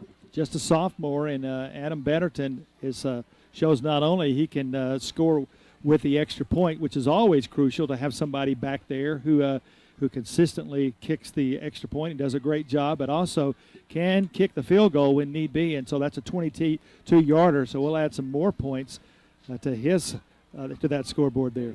Yeah, let's throw up the Robert Gunderson scoreboard that shows the Shawnee Wolves on top of the Harrah Panthers, 40-0. Thank you, Robert Gunderson, for helping make Shawnee Wolves football on television possible. And this is another super sophomore kicker that we have. In fact, tonight was the first time, Mark, that I saw any of his kickoffs return here in Jim Thorpe Stadium.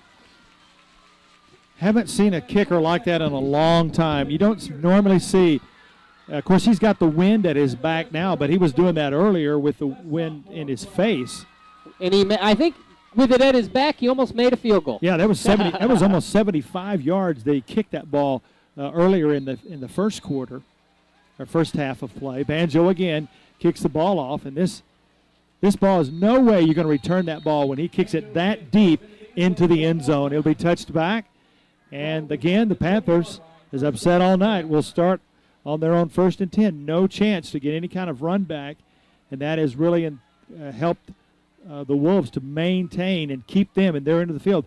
Not yet have they been on our end of the field. And that's something that it looks like our coaching staff is serious about as we continue to have our first-team defense out there. I think Coach would like to see that, not only a goal to keep them out of the end zone, but just to keep them on their side of the 50-yard line. 1st and 10, Panthers, 3 wide receivers to the left. He's going to throw the ball out there, finds his man right at the line of scrimmage and gets about 6 yards. I think I saw a flag go down. Yes, I did see on the far side of the field there. So we'll check that and see what's going to happen there on this potential penalty. We want to take this opportunity to thank Sonic, our Shawnee Sonics in particular, the Winteringer Sonics at 4625 North Kickapoo, 2131 North Kickapoo, and 1106 North Harrison, right here in Shawnee, supporting the Shawnee Wolves football broadcast. Stop by one of our Shawnee Sonics, 2 on Kickapoo or 1 on Harrison. These Sonics have graced. Quarterback wants to throw the ball. He does throw it out there, and I think that is a lateral. Not quite sure, but it really doesn't matter because it goes out of bounds. And that's number 21, Brett Musgrove, was the intended receiver. So the ball goes out of bounds, and now it sets up 2nd down and 21 for the Panthers. Brandon is having a hard time getting the ball to his receivers tonight. Well, he seems to be throwing it a little bit high. I'm sure he's a little nervous about Corey McAvoy back there, the speed. They've seen game film of how fast that guy can make up some ground. He needed a great interception. He sure did. In that game where we saw him run up to the ball and catch up with it and intercept it. I don't know if I've ever seen someone catch up to the ball like that before. That guy is faster than greased lightning. I'm telling you, he's awesome. Second down, actually hands the ball off there. There's a great misdirection play there, and that's Ben Knotts again, who carries the ball and gains short yardage, maybe 2 yards. Looks like Wesley Grant in on that tackle with David Holmes. That's a difficult, as well as others. Excuse me. That's a difficult situation for the Panthers to be in now. It's third down. It's 20 yards to go. They're not having any success running the ball at all tonight, and now they're almost in a must-pass situation, which really it just plays right into the hands of the Wolves. And if he tries to throw the ball here, we could have an interception. He's just going to throw it out to the right side there and just trying to get the ball out to his receiver, so hopefully he can get down the field. But our defense is so quick; they move on it with such speed, they're not able to do a thing. I think this really goes to show as well the quality of opponents that our non-district schedule has been. Our first 3 opponents have been quality, and it's showing tonight in how we're manhandling our first district opponent. You're quite right. This is a mismatch all the way around. Our guys are playing to such a high level, and they're really struggling tonight as well. Finally gets the ball off, and he's yet to get a decent punt tonight, as Joe Collier was back there to receive it. But every time Joe's standing there and wants to return it, it goes out of bounds. 15 yards. We want to thank the Shawnee Mall. The Shawnee Mall is working hard to bring innovation and big-name retail outlets to our community, as well as supporting Shawnee's grassroots, like the Shawnee Wolves football in this broadcast. This shopping season, before you drive all the way to Oklahoma City to shop, stop by the Shawnee Mall and shop the new stores close to home. You'll be pleasantly surprised by the great Shawnee shopping experience the mall now offers. The Shawnee Mall. You'll be glad you came. Thank you, Shawnee Mall, for supporting Shawnee Wolves football television broadcast. Field position been in our favor all night long. Again, we are starting, and the Panther into the field. Ball spotted at the 34-yard line, and the Shawnee Wolves are on the move again. Carter Whitson, handoff right up the middle. Mark McLean, jukes and jives, still on his feet, still carrying the ball, close to a first down. And we'll see if they're going to spot it and give him the first. He's near the 25-yard line. That was a great run. Mark really likes to dance in there. He gets by the initial wave, makes a couple of cuts. He makes it look fun. He really does. I love to see the way he moves. Second down now, short yardage situation. Could we see another pass to Zach Wallace for a touchdown? I think we could. He's lined up down here on the near side. You see Cudjoe up there on the Danny right. Sweeney, yeah. Wallace is going to, Whitson's going to run the ball. Just going to keep it. Jumps over a defender, gains a couple of yards, enough for the first down. Don't think he ever had an intention to throw that ball at all. That was a quarterback keeper all the way, it looked like. I think you're right. And that's good enough for a first down. And at what point, Daniel, do we see the second team come in and start getting some playing time? You know, I think really at any time, any crossover of the ball, any time change of possession occurs, I think is a prime time for the Wolves to start putting in some of the reserves and those that don't get to play quite as much. I'm surprised that the first team is still out there, quite frankly, but, you know, I'm not the coach, and I know Coach Whitson has his reasons for keeping these guys out there. 1st and 10 now for Shawnee, and there's a flag. We'll check that and see if there was some movement there.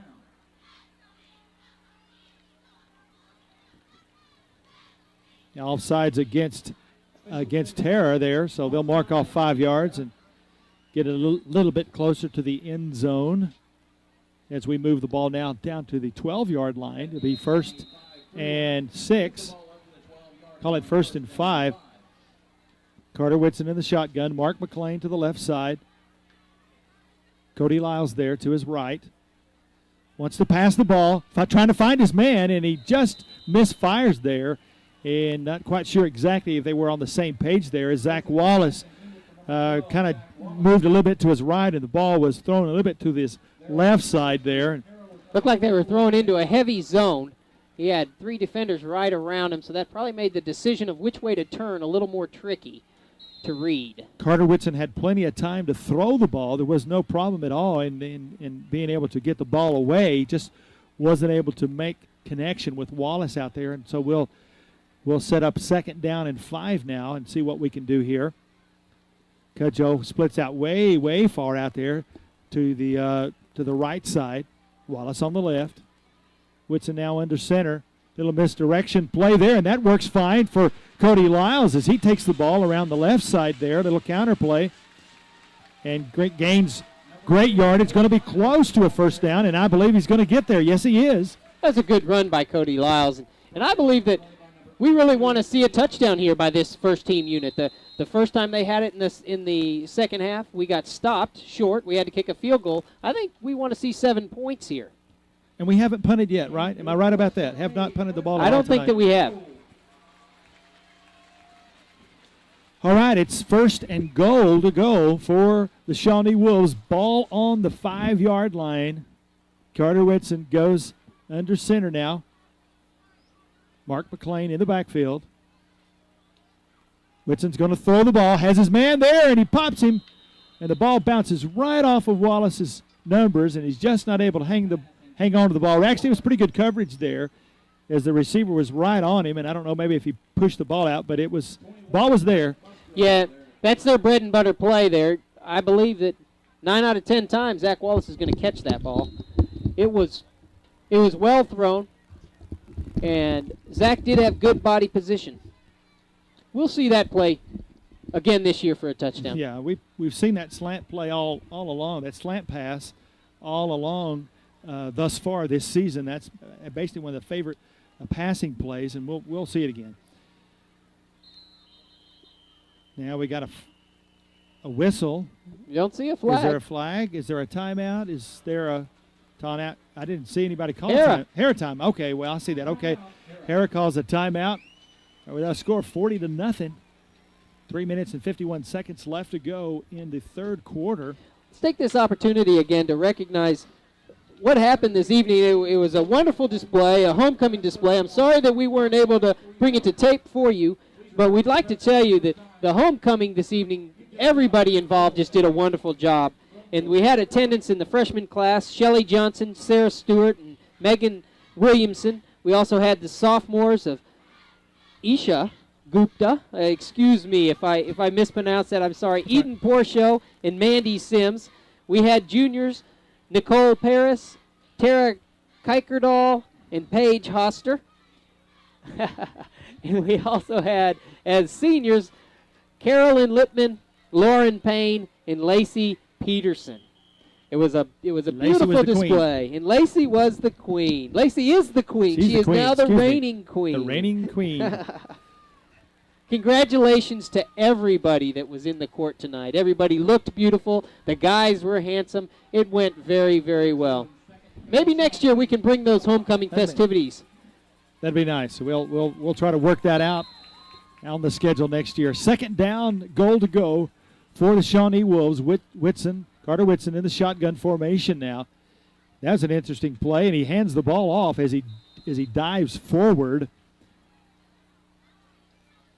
And I believe that was Lamar White. Yes, it was. Right. Who only gains a yard on that play. Yardage is always tough when you're down there in the red zone. You're right. Running behind Zach Howard. Right off of him. I'm sure that Brian Little's in there. Justin Thompson, Simpson, Harrah. Those guys have done a wonderful job tonight. They've blown that line out. They've made huge holes there for our running backs to run through. This will be an interesting call. 3rd down, we're spreading them out a little bit, which is probably what we need to do. Same offense we scored upon earlier, as you see the 2 wide receivers to the left and 2 to the right. Carter Whitson's just going to keep the ball. He scores just like that. And you spread that off. You spread that line out, and that leaves so many holes open. And that's how he scored. It really does. And Carter Whitson sees the field so well. Of course, son of the head coach, he's born and bred for this type of read. He runs it through the hole. When you got football in your blood, it's hard not to be a good football player like his big brother. And he's following in some big shoes, and he is filling those shoes quite well, is Carter Whitson. Adam Betterton on now to kick the extra point. And the ball is up, and it is good again. Thank you, Adam Betterton, for another point. 47-0 is our score. This is awesome. This is unbelievable. We thank Robert Gunderson for sponsoring our scoreboard. And I'm telling you what, this is a blowout. I'm going to go ahead and say it right now. This is really turning into some kind of a blowout, 47-0. And we can score, it seems, at will, and we can hold them defensively, it seems, at will. So everything we've done tonight has been just spectacular. And I don't know how Coach Whitson could be more proud of this group of football players, offensively, defensively, special teams. Every aspect, I think you're right, every aspect Mark. of the game. They're doing very well tonight. It's good to see. It's good to see. Like to see a good contingent make it down to the Durant game this Thursday. I don't know that it was scheduled that way at the beginning of the year. I don't think it was. I think it was a change. So don't be confused, Shawnee. The game with Durant is going to be at Durant on Thursday night. We want to get a legion of fans down there to get our Shakers going. That's a big stadium at Paul Laird Field. That's where Southeastern plays, and they've got a big stadium, great grandstands on either side, and we need some people over there on that other side to fill that thing up.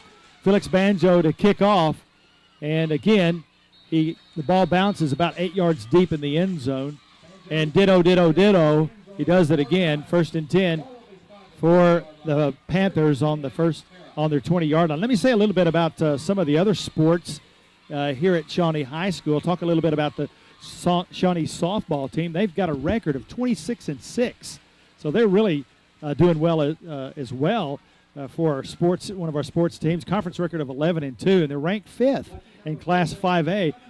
Is the Shawnee softball team. And and I think it was just last week that they beat the number 1 ranked team in the state on a neutral field. Next home game will be Monday night, September the 29th. So if you're watching this on Saturday, you'll want to get out there and watch that at 5 o'clock as they take on none other than Harrah. So that ball is tipped as it leaves his hand and almost picked off, possibly could have been picked off. And that was as close to a reception as they've had tonight. Brent Musgrove, number 21, the intended receiver, off the hand of Rudick there. Wasn't quite sure who exactly tipped that ball, but bring up a 2nd down and long now, 10. I see Eugene Young in there.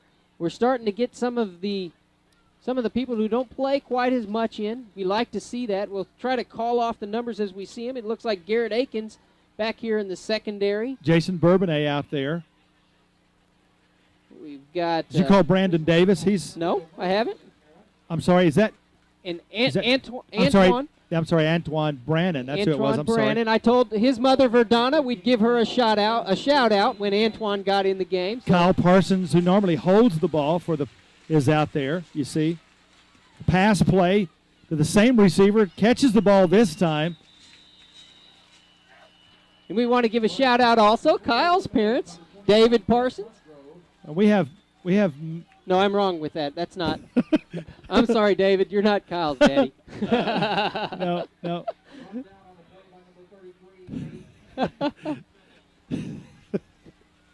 That happens on live to tape broadcast. Can't do a thing about that. Eugene Young, number 90, is also out there. We've got a bunch of players that are filling in there. Dante Allen is out there on the line as well. Quarterback wants to throw the ball, overthrows his receiver out there, covered. Justin Clymer, I believe. Is that just 48? Yes. Number 48, Justin Clymer out there on the pass covers. We have wholesale changes now in our defense. 33, Nate Hammonds. That's David's boy. Have we got everybody yet? Let's see. 93. You've called 93. Yes. Wesley Grant. Of course, Will Thompson is out there, and he normally is out there.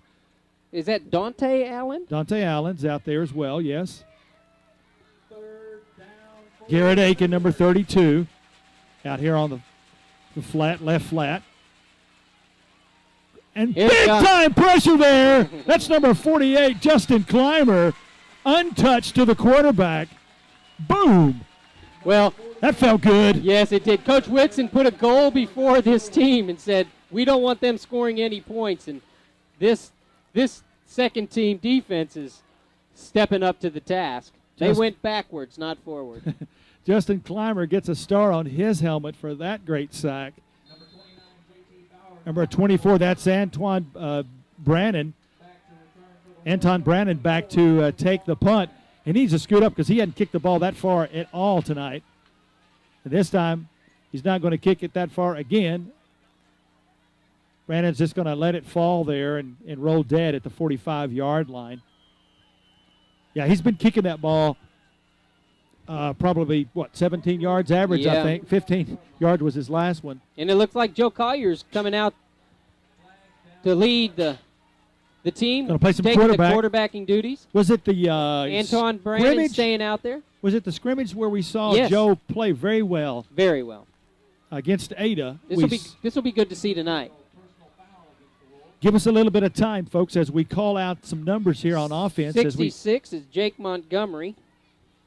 52, it looks like, is Jake Hotman. Mark McLean is still in there at running back. Garrett Aiken, number 32, is back there. Yes, sir. This is great. These guys work so hard all year long. They work just as hard as the first team defense. Yeah. And they stand on the sideline most of the time watching their teammates get out there, and to be able to see them to come out and to be able to play here early. Well, it's actually late now in the third quarter, but that's a wonderful thing. Yep.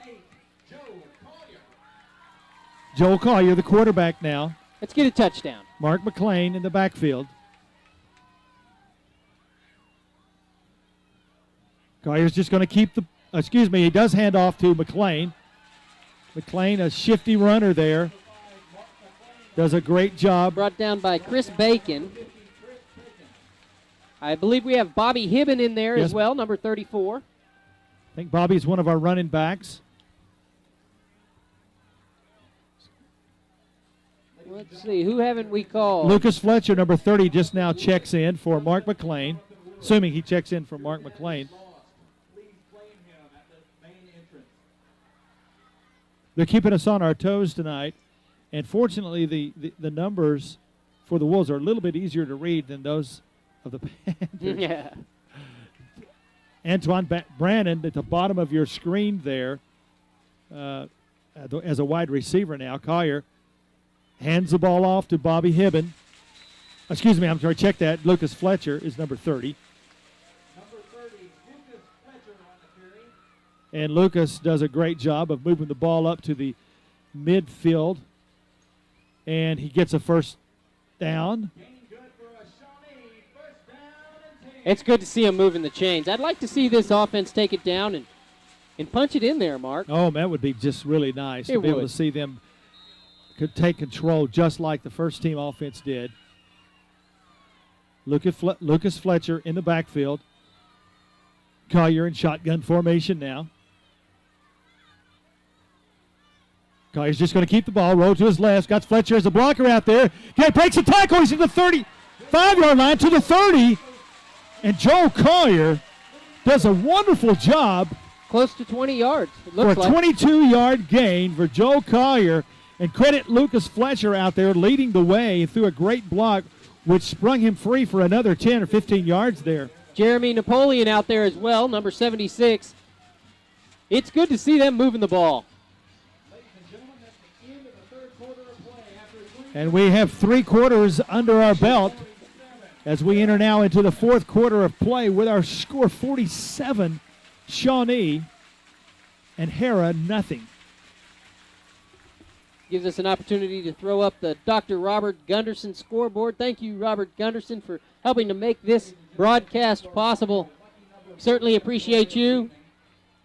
helping out the Wolves in many different ways. Oh, Robert's getting his money's worth tonight. I'm He telling you, that he scoreboard's been up is. there a We lot. need to keep racking this I'm up. telling you, Shawnee that's 47, the Harrah Panthers nothing.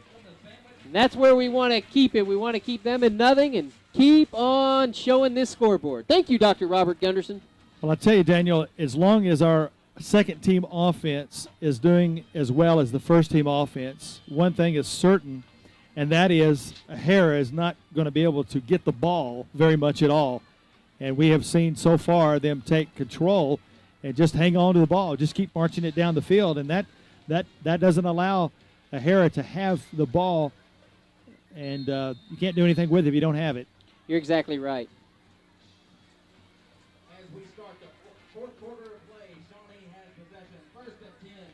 The ball is spotted at the 27-yard line, 1st and 10. Joel Collier, now the quarterback, under center. And we got some movement there, and that's probably going to happen when you have your second team in there, and they're not used to being out there on the field. And a little movement there. So we'll try to straighten that out. Little illegal motion. Brandon checks back in for the Wolves. Still first down. Move the ball back 5 yards. It'll be 1st and 10. Spot 15. the ball now. Excuse me, 1st and 15. Spot the ball on the 33-yard line.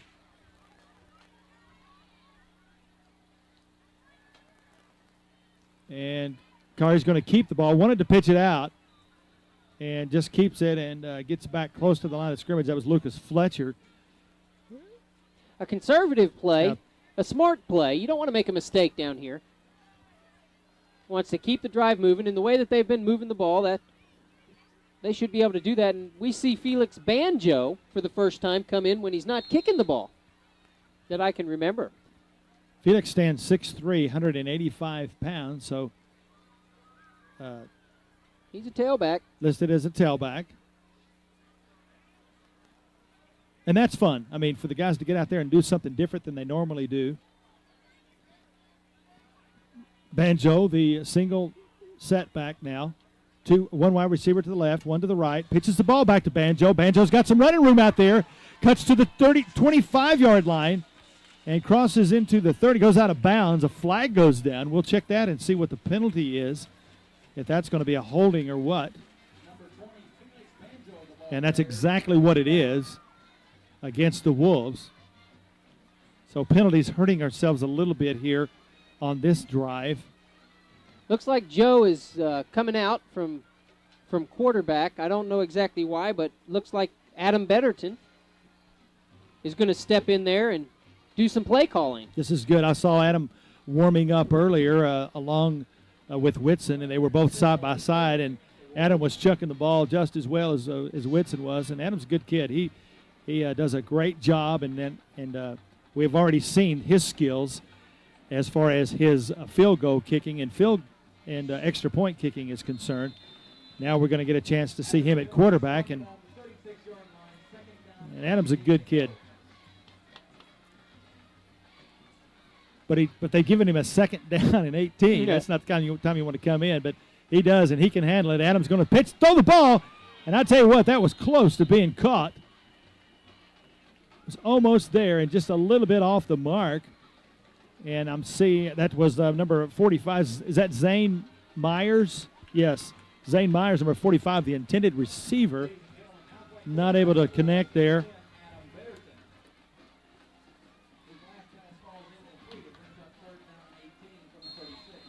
See 66, Jake Montgomery, and 34, Bobby Hibben. We want to call those names as much as possible. Jake Cotman, number 52.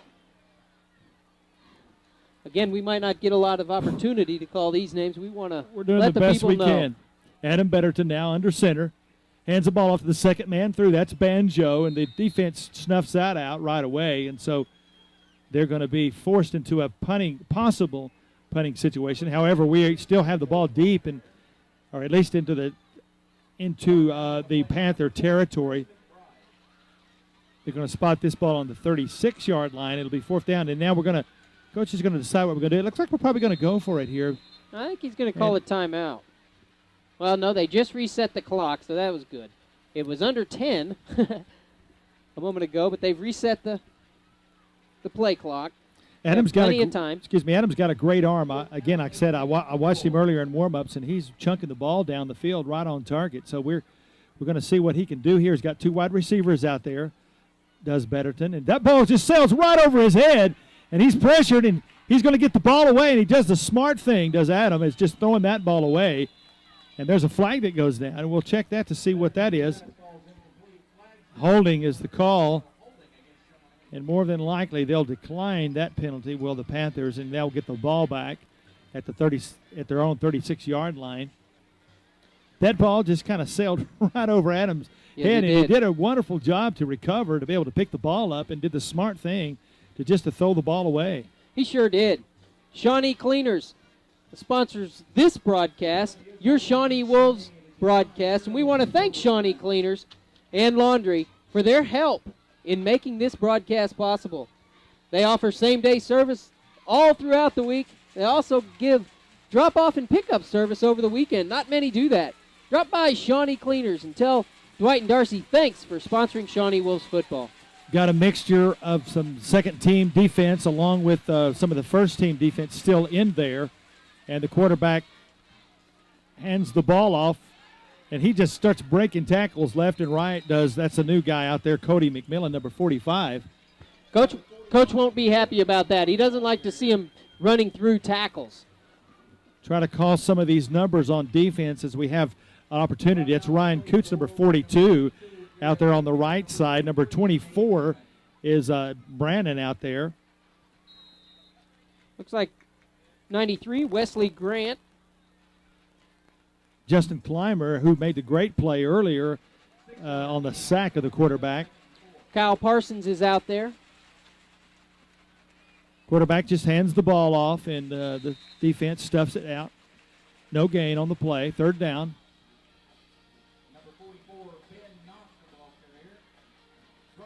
33, Big Nate Hammonds is out there as well. Sophomore with a great future in front of him. He does really well on the JV games. A lot of these guys are JV players, and they do get to play, but just not in varsity action. It's a lot different when you're playing on Friday night. It sure is. So much more fun. And these guys are getting an opportunity that they normally wouldn't have if the score wasn't 47-0. And we're so appreciative of the first team doing their work tonight and getting us into this situation. 3rd down, 5 yards to go. Little misdirection play. Hands the ball off. That's number 3, Tracy Brown, the ball carrier. Big Eugene Young in on that tackle. I like to see that. I sure have a heart for Eugene. He's a great young man. Like to see him out there playing hard.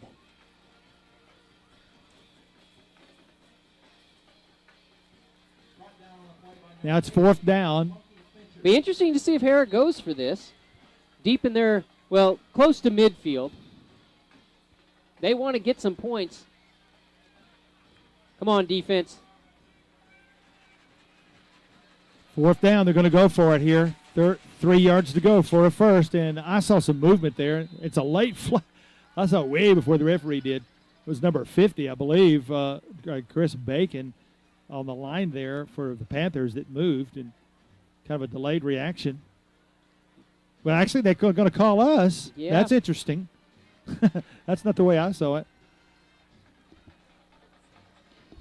Well, I'm learning that it doesn't really matter how we see it up here, Mark, as to how it happens on the field. Regardless, they got a first down, and we don't like to see them getting first downs that way. No, we sure don't. We'd like to see them stuff them. 1st and 10 now. Ball spotted at the 48-yard line of the Panthers.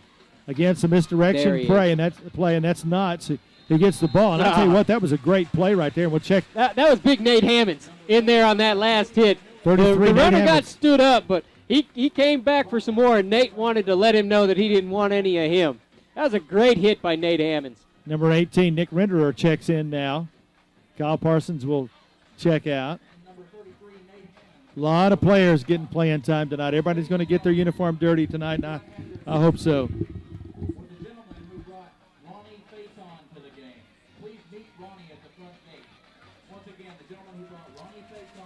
Second down and 10 now for the Panthers. Quarterback wants to throw the ball, has a man way out there, and he's defended well. By Garrett Aiken, it looks like. Running stride for stride with him out there. ball just overthrown somewhat, and so it'll bring up a 3rd down and 10 situation. That's Nick Beavers, number 7, is the new quarterback out there for the Panthers. So they're getting some substitutions in there as well as we play some of our second team. That allows them to get some of their second team in there as well. So Nick Beavers, number 7, the quarterback, hands the ball off to Knotts, and he's met immediately Big again. Eugene Young right there on top of him. Way to go, Eugene. Number 11, Bryce Holland, also in there on the stop. I like the way that these guys are playing. This is They're good. Stepping up.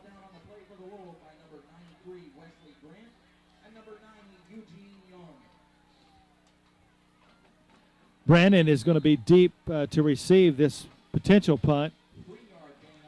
And I say punt, but it looks like they're actually going to go for it. The ball spotted at the 49-yard line. Now, is this the first time they've come into our territory? You're right. This is the first time. I think they just broke the barrier. They did it. They actually did it. Now they're going to go for it here on 4th down, and we need not to jump off sides again here. Quarterback, misdirection play. Knotts has the ball, and they stop him. Yeah, they Nate stuff Hammond it. stepped in there along with And there's a host another of flag. other Wolves. Another flag. Check this.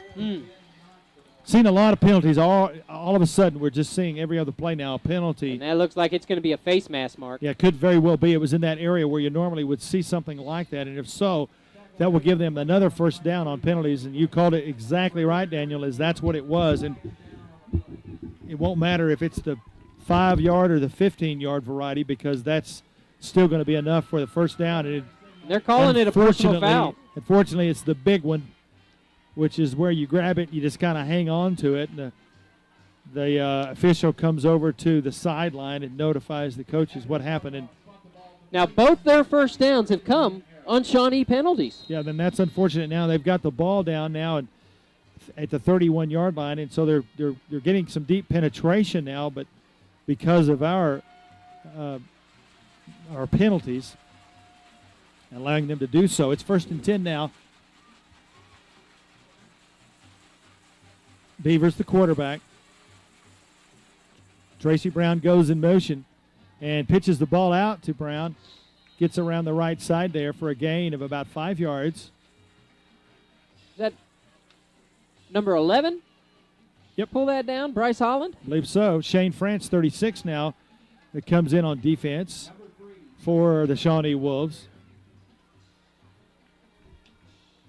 Let's try to call out some names. I see Bobby Nick Springer just checking out now. Was in there on that play. I see Nick Renderer. He's still in there.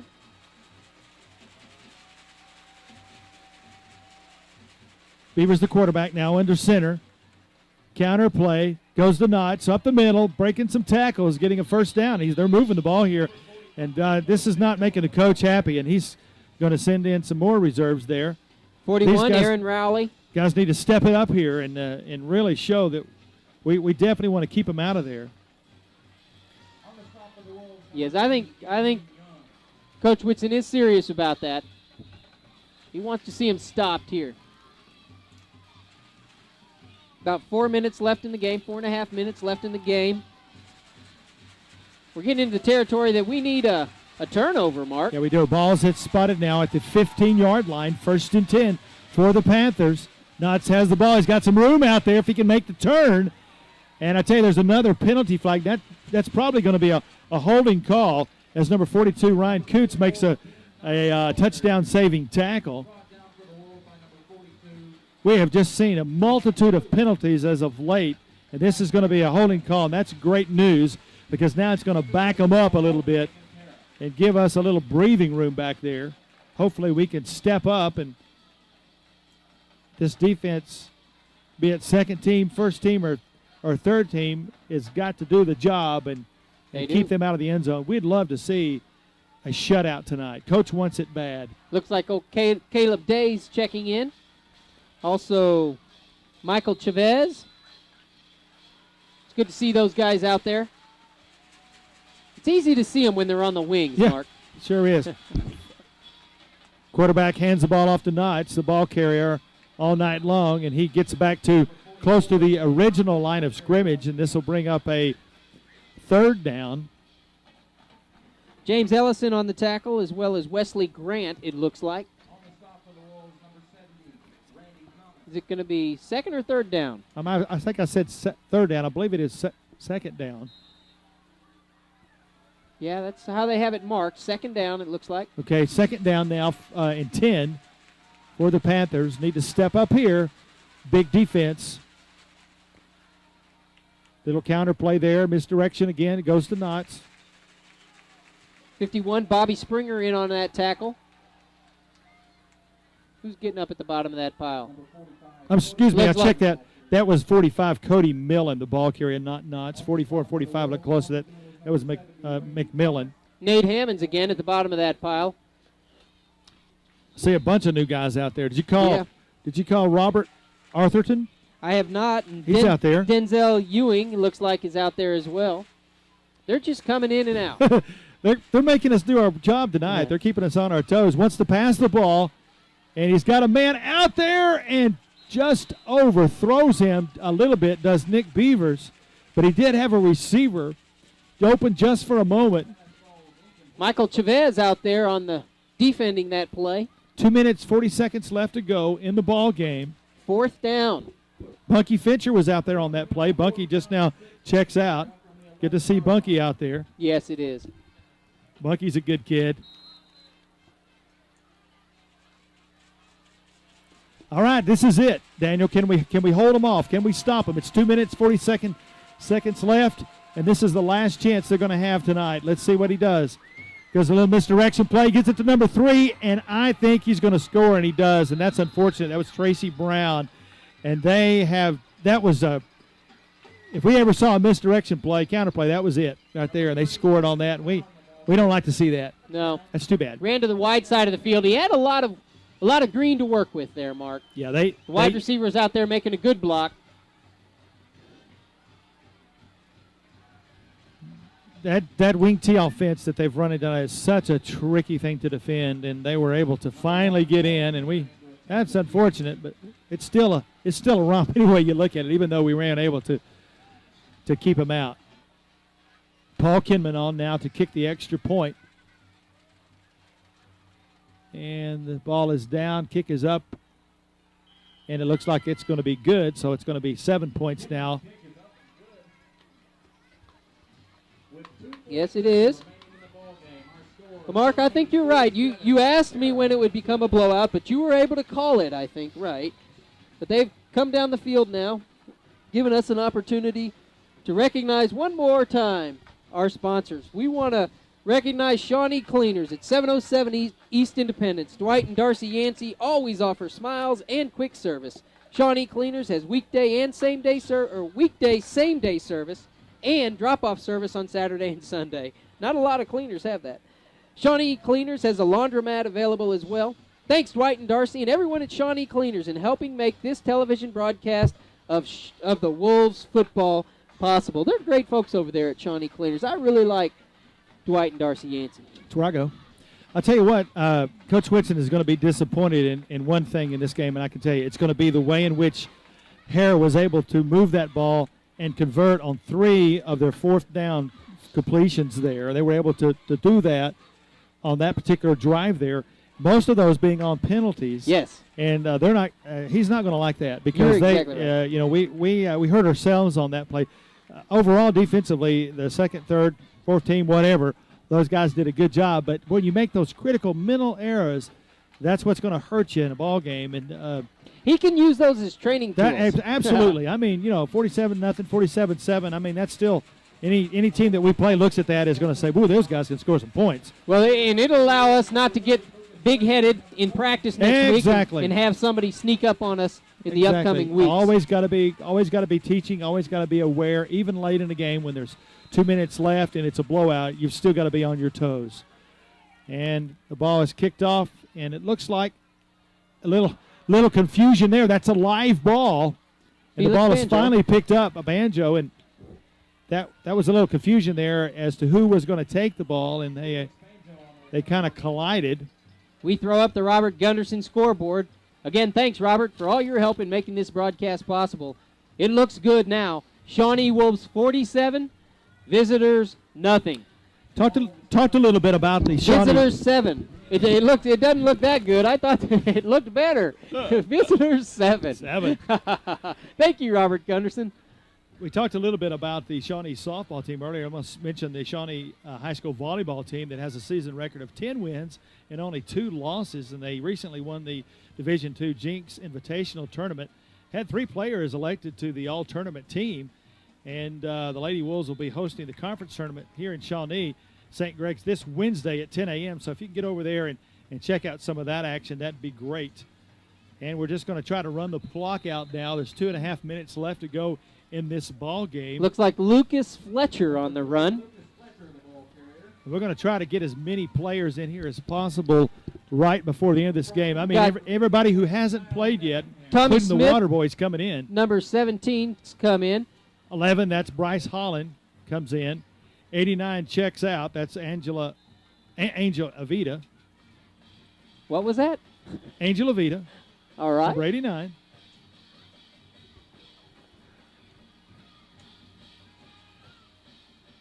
And that pass play there goes for naught. It looks like the quarterback is Bryce Holland. Yeah, I'm sorry I didn't mention Bryce's name there. He's switching with Adam Betterton as well. Adam is who we thought was in there. Looks like Caleb Day is going to come in. Yep. He replaces Nathan McAvoy. It's probably Troy's little brother, huh? Corey? No, that was Nathan. No, but is that Coy's little brother? Yeah. Sure. I'm wondering. Assuming it is. Assuming it is. Adam Betterton now, the quarterback again, hands the ball off to the first man through, stacked up at the line of scrimmage there. Third down. We need to get a first down here to, and then we're not going to get it. It's going to be fourth down. We're going to have to punt. Need to let that clock run. This is our first punt of the night with 1 minute 30 seconds left to go in this ball game. Finally have to punt the ball. Looks like they're going to let the clock run down to just under a minute and then call a timeout is what it looks like. It'll run all the way down to about 54 seconds, 55 seconds, and Shawnee's going to call a timeout.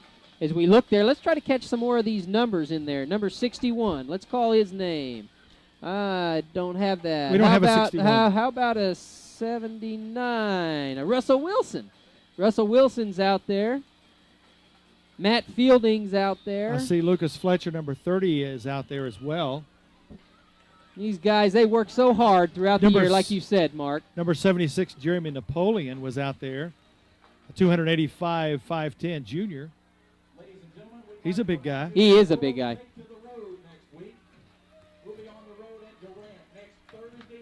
Well, you hear the announcer in the background announcing the Durant game, and we really would want to mention that again. That's on a Thursday night. If any way you can get down there to see that game, that'll be a 7:30 kickoff down at Paul Laird Field in Durant.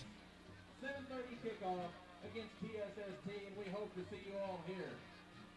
That would be Tulsa McLean. That's the Tulsa school I stumbled over in the first half. They'll be our next home game in our next broadcast. They come to town on Friday, October 10th, and we'll be broadcasting on Saturday at 10 a.m. after every home football game this year, and also also Tuesday, again, will be a second broadcast on this channel 30, cable channel 30.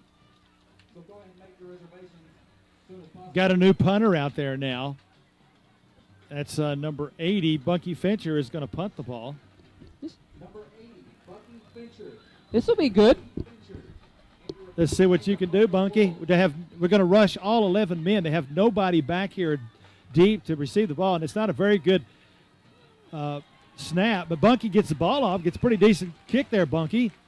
And the ball goes down to the 34. Now check that, 38-yard line. And so with a kind of a poor snap, Bunky's able to pick that ball up. And he got it away. I believe that was better than any of the Harrah punts all night long. Way to go, Bunky. Yeah, it was better. And, that's tough when you got to pick the ball up. So they are going to get the ball back one more time with 45 seconds left to go in this contest. And Nick Beavers, the quarterback, probably going to chunk the ball, try to get, and he does make a completion. The receiver's still out there, still on his feet, making his way down, and I think he goes out of bounds. Yes, he does, at the 15-yard line. And this is not going to make the coach happy if they come down and score again. That's, even though we're trying to let everybody play, it's and that's tough too, because they're not a unit. I mean, they're out there and they're not used to playing together as a team. These guys that are out there right now, and that makes a big difference, knowing where the other guy's going to be and that kind of thing. But needless to say, it's great that these guys can get out there and play some football. Nate Hammonds, number 33, checks in. You see him just come in now, late there. It's 1st and 10 now. Ball on the 12-yard line for Harrah. 41 seconds left to go in the contest. Wants to throw the ball. Has a man in the end zone, and the ball is picked off and then dropped. Oh, he got knocked out by his own player. I believe that was number 42. I believe that was Ryan Coots, I believe, who had a chance to make that interception.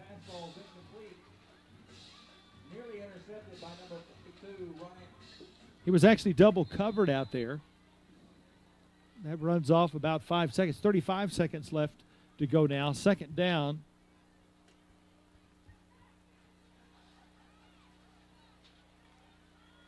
We'll see if our defense here can stiffen up, keep them out.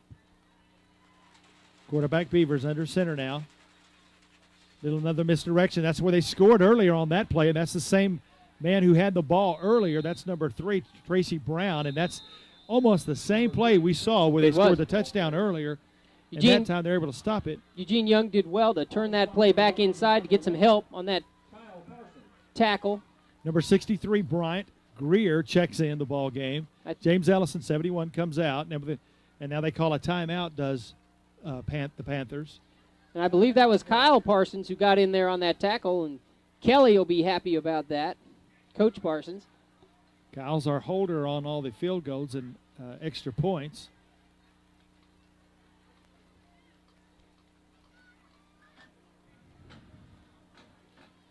Well, this makes football fun when you can just take over a game completely and in every phase of the game have your way in such a way that you come out a victor. And there's no way that anybody can look at this game and wonder if the Shawnee Wolves are back and ready to play some football in district play.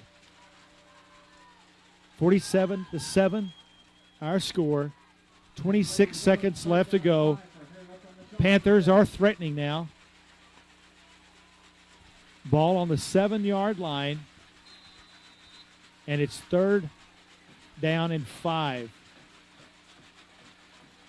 Little movement there. And we get a flag. That's a hard count. I wouldn't be surprised if they called that on the offense. Wouldn't be surprised at all.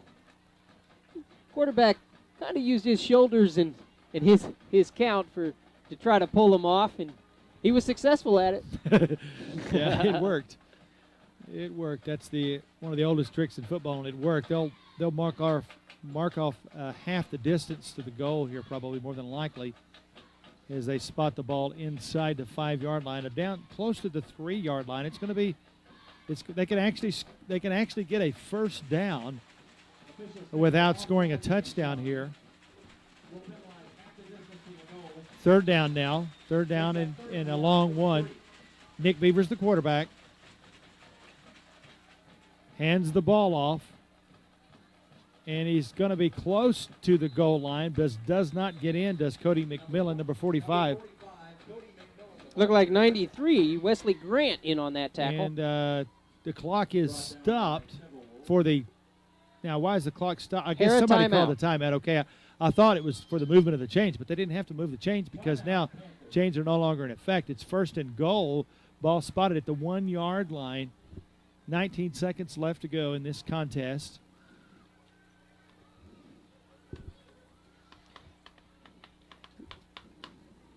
I really want to thank our sponsors, all of them. I just want to thank them, because without the sponsors, Mark, we wouldn't be able to do this on these home games Friday nights. Dr. Robert Gunderson, of course, a flagship sponsor for us. Sonic Corporation, the Shawnee Sonics, 2 on Kickapoo, 1 on Harrison. Dennis Morris, State Farm agent here in town, Shawnee Cleaners, Walls Bargain Center, the Shawnee Mall, Lloyd Trinary and Associates.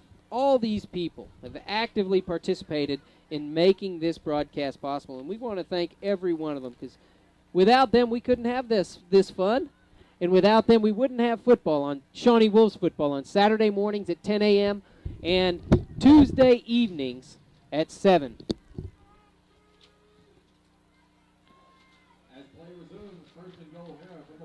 Okay, this first and goal now for the Panthers. The quarterback sneak, and he's stuffed immediately, and they do not want him to get in. And the Panthers are signaling touchdown, and finally they show a touchdown. But I tell you what, that was a very, very late call. It was late. By the head linesman there as his forward progress, I guess, finally brings them into the end zone.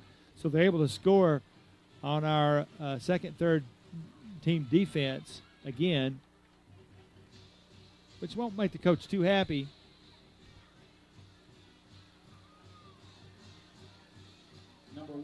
I really thought they stopped forward progress there, but he just kept moving, and I think they never did blow a whistle, and they allowed him to get in there. Extra point kick now is up and good.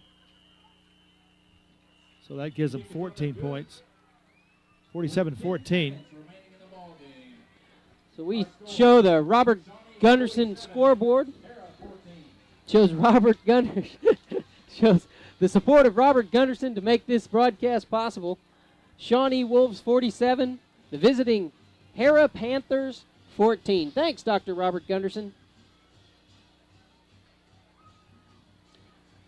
So, Mark, tell us a little bit, why is it going to be a kind of a catch-22 for you going down to Durant? You're not going to be broadcasting this game at Durant, but I understand you used to do some of that broadcasting down there. I served for 10 years there at First Baptist Church in Durant as minister of music and media, and we did the playbacks for high school football there in Durant, and so for 10 years I was a Durant Lion fan, and so it'll be interesting to go back and to see some of my friends down there, and to hopefully I can get on there and rub it in, and I hope to go up to the press box and kind of hang out up there, and maybe I could spot for them a little bit and show them who all the good players are, and expect to win that game. I expect us to beat. We better. I just tell you, we got to beat the Lions. Let me tell you, we did a pretty good job of taking it to them last year when the Lions came to town. That was a fun game to see here.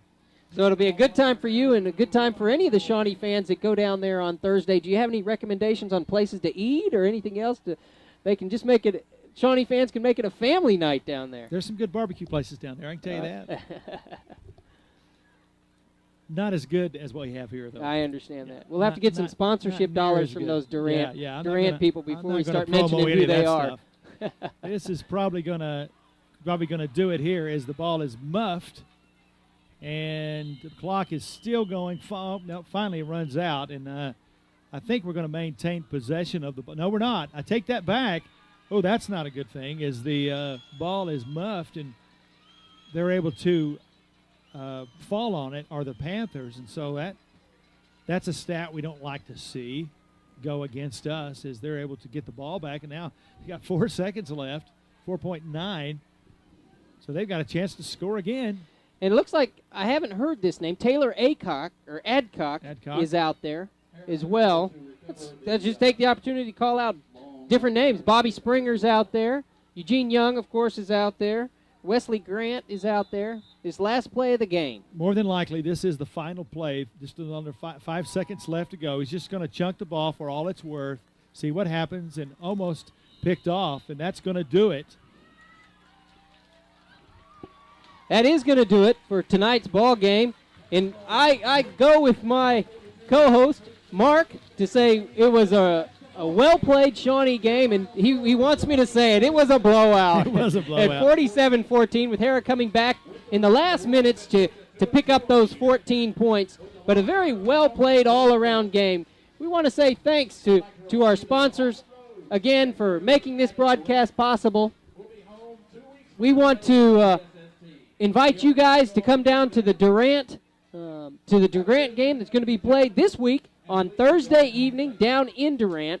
And look forward to our next broadcast, which will be the next home game on October 10th. We'll be broadcasting on October 11th. And on the following Tuesday, we want to invite you out to that game. It's going to be against Tulsa McLean. Come on down, Shawnee, and have a good time in the stands with the crowd of folks that come down here. We really pack them in. Come on down and support your Shawnee Wolves. Appreciate our crowd here tonight. Of course, it was homecoming, and so we have a bigger crowd than we would normally have for a home game. But they got their money's worth tonight as they came out to support these Shawnee Wolves and saw a great game, some great action tonight, both offensively and defensively. As Daniel mentioned, we'll be back here in 2 weeks against Tulsa McLean, and then we'll be on the road for a couple of games against Tulsa East Central there and at McAllister there, and then back here on Halloween night. That'll be a fun night as we take on John Marshall for our final home game in the regular conference season of the year, and then Bishop Kelly will be the final conference game. And but we expect to be back here for some playoff games as well. I expect this team to be in the playoffs. I've always been impressed with those guys, the deputies and the admin. They've always been kind. The deputies have pretty much work with very little pay, which is disappointing to me because they need to be paid more. But they don't complain. They work and they do their job. I mean, that was what impressed me the most about these guys. Was I'd go on a call and I never once heard them complain. Go to hopefully we never have to, but going to a funeral when they're honoring one of their fallen retired sheriffs or deputies, the way they show up. So I know I've got a great group of guys to work with, and I'm excited about that. I think we'll be able to work together. I really will.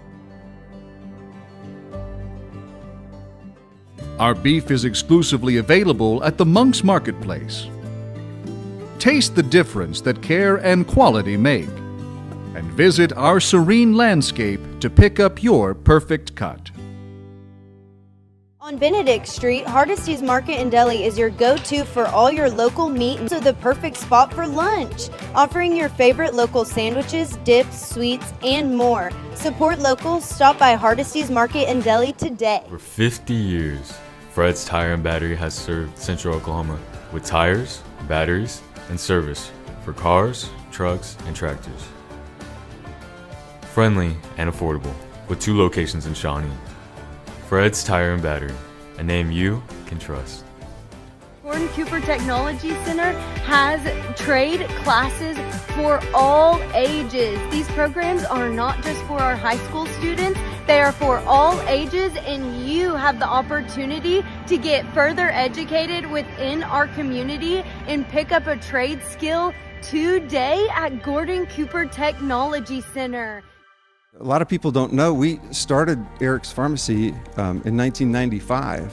So we've been going strong for over 29 years. We had a chance to spruce things up, put in new flooring, new shelving, and it really came together beautifully. We invite everyone to come by and take a look. Castor Key Auto Mart, online or in person.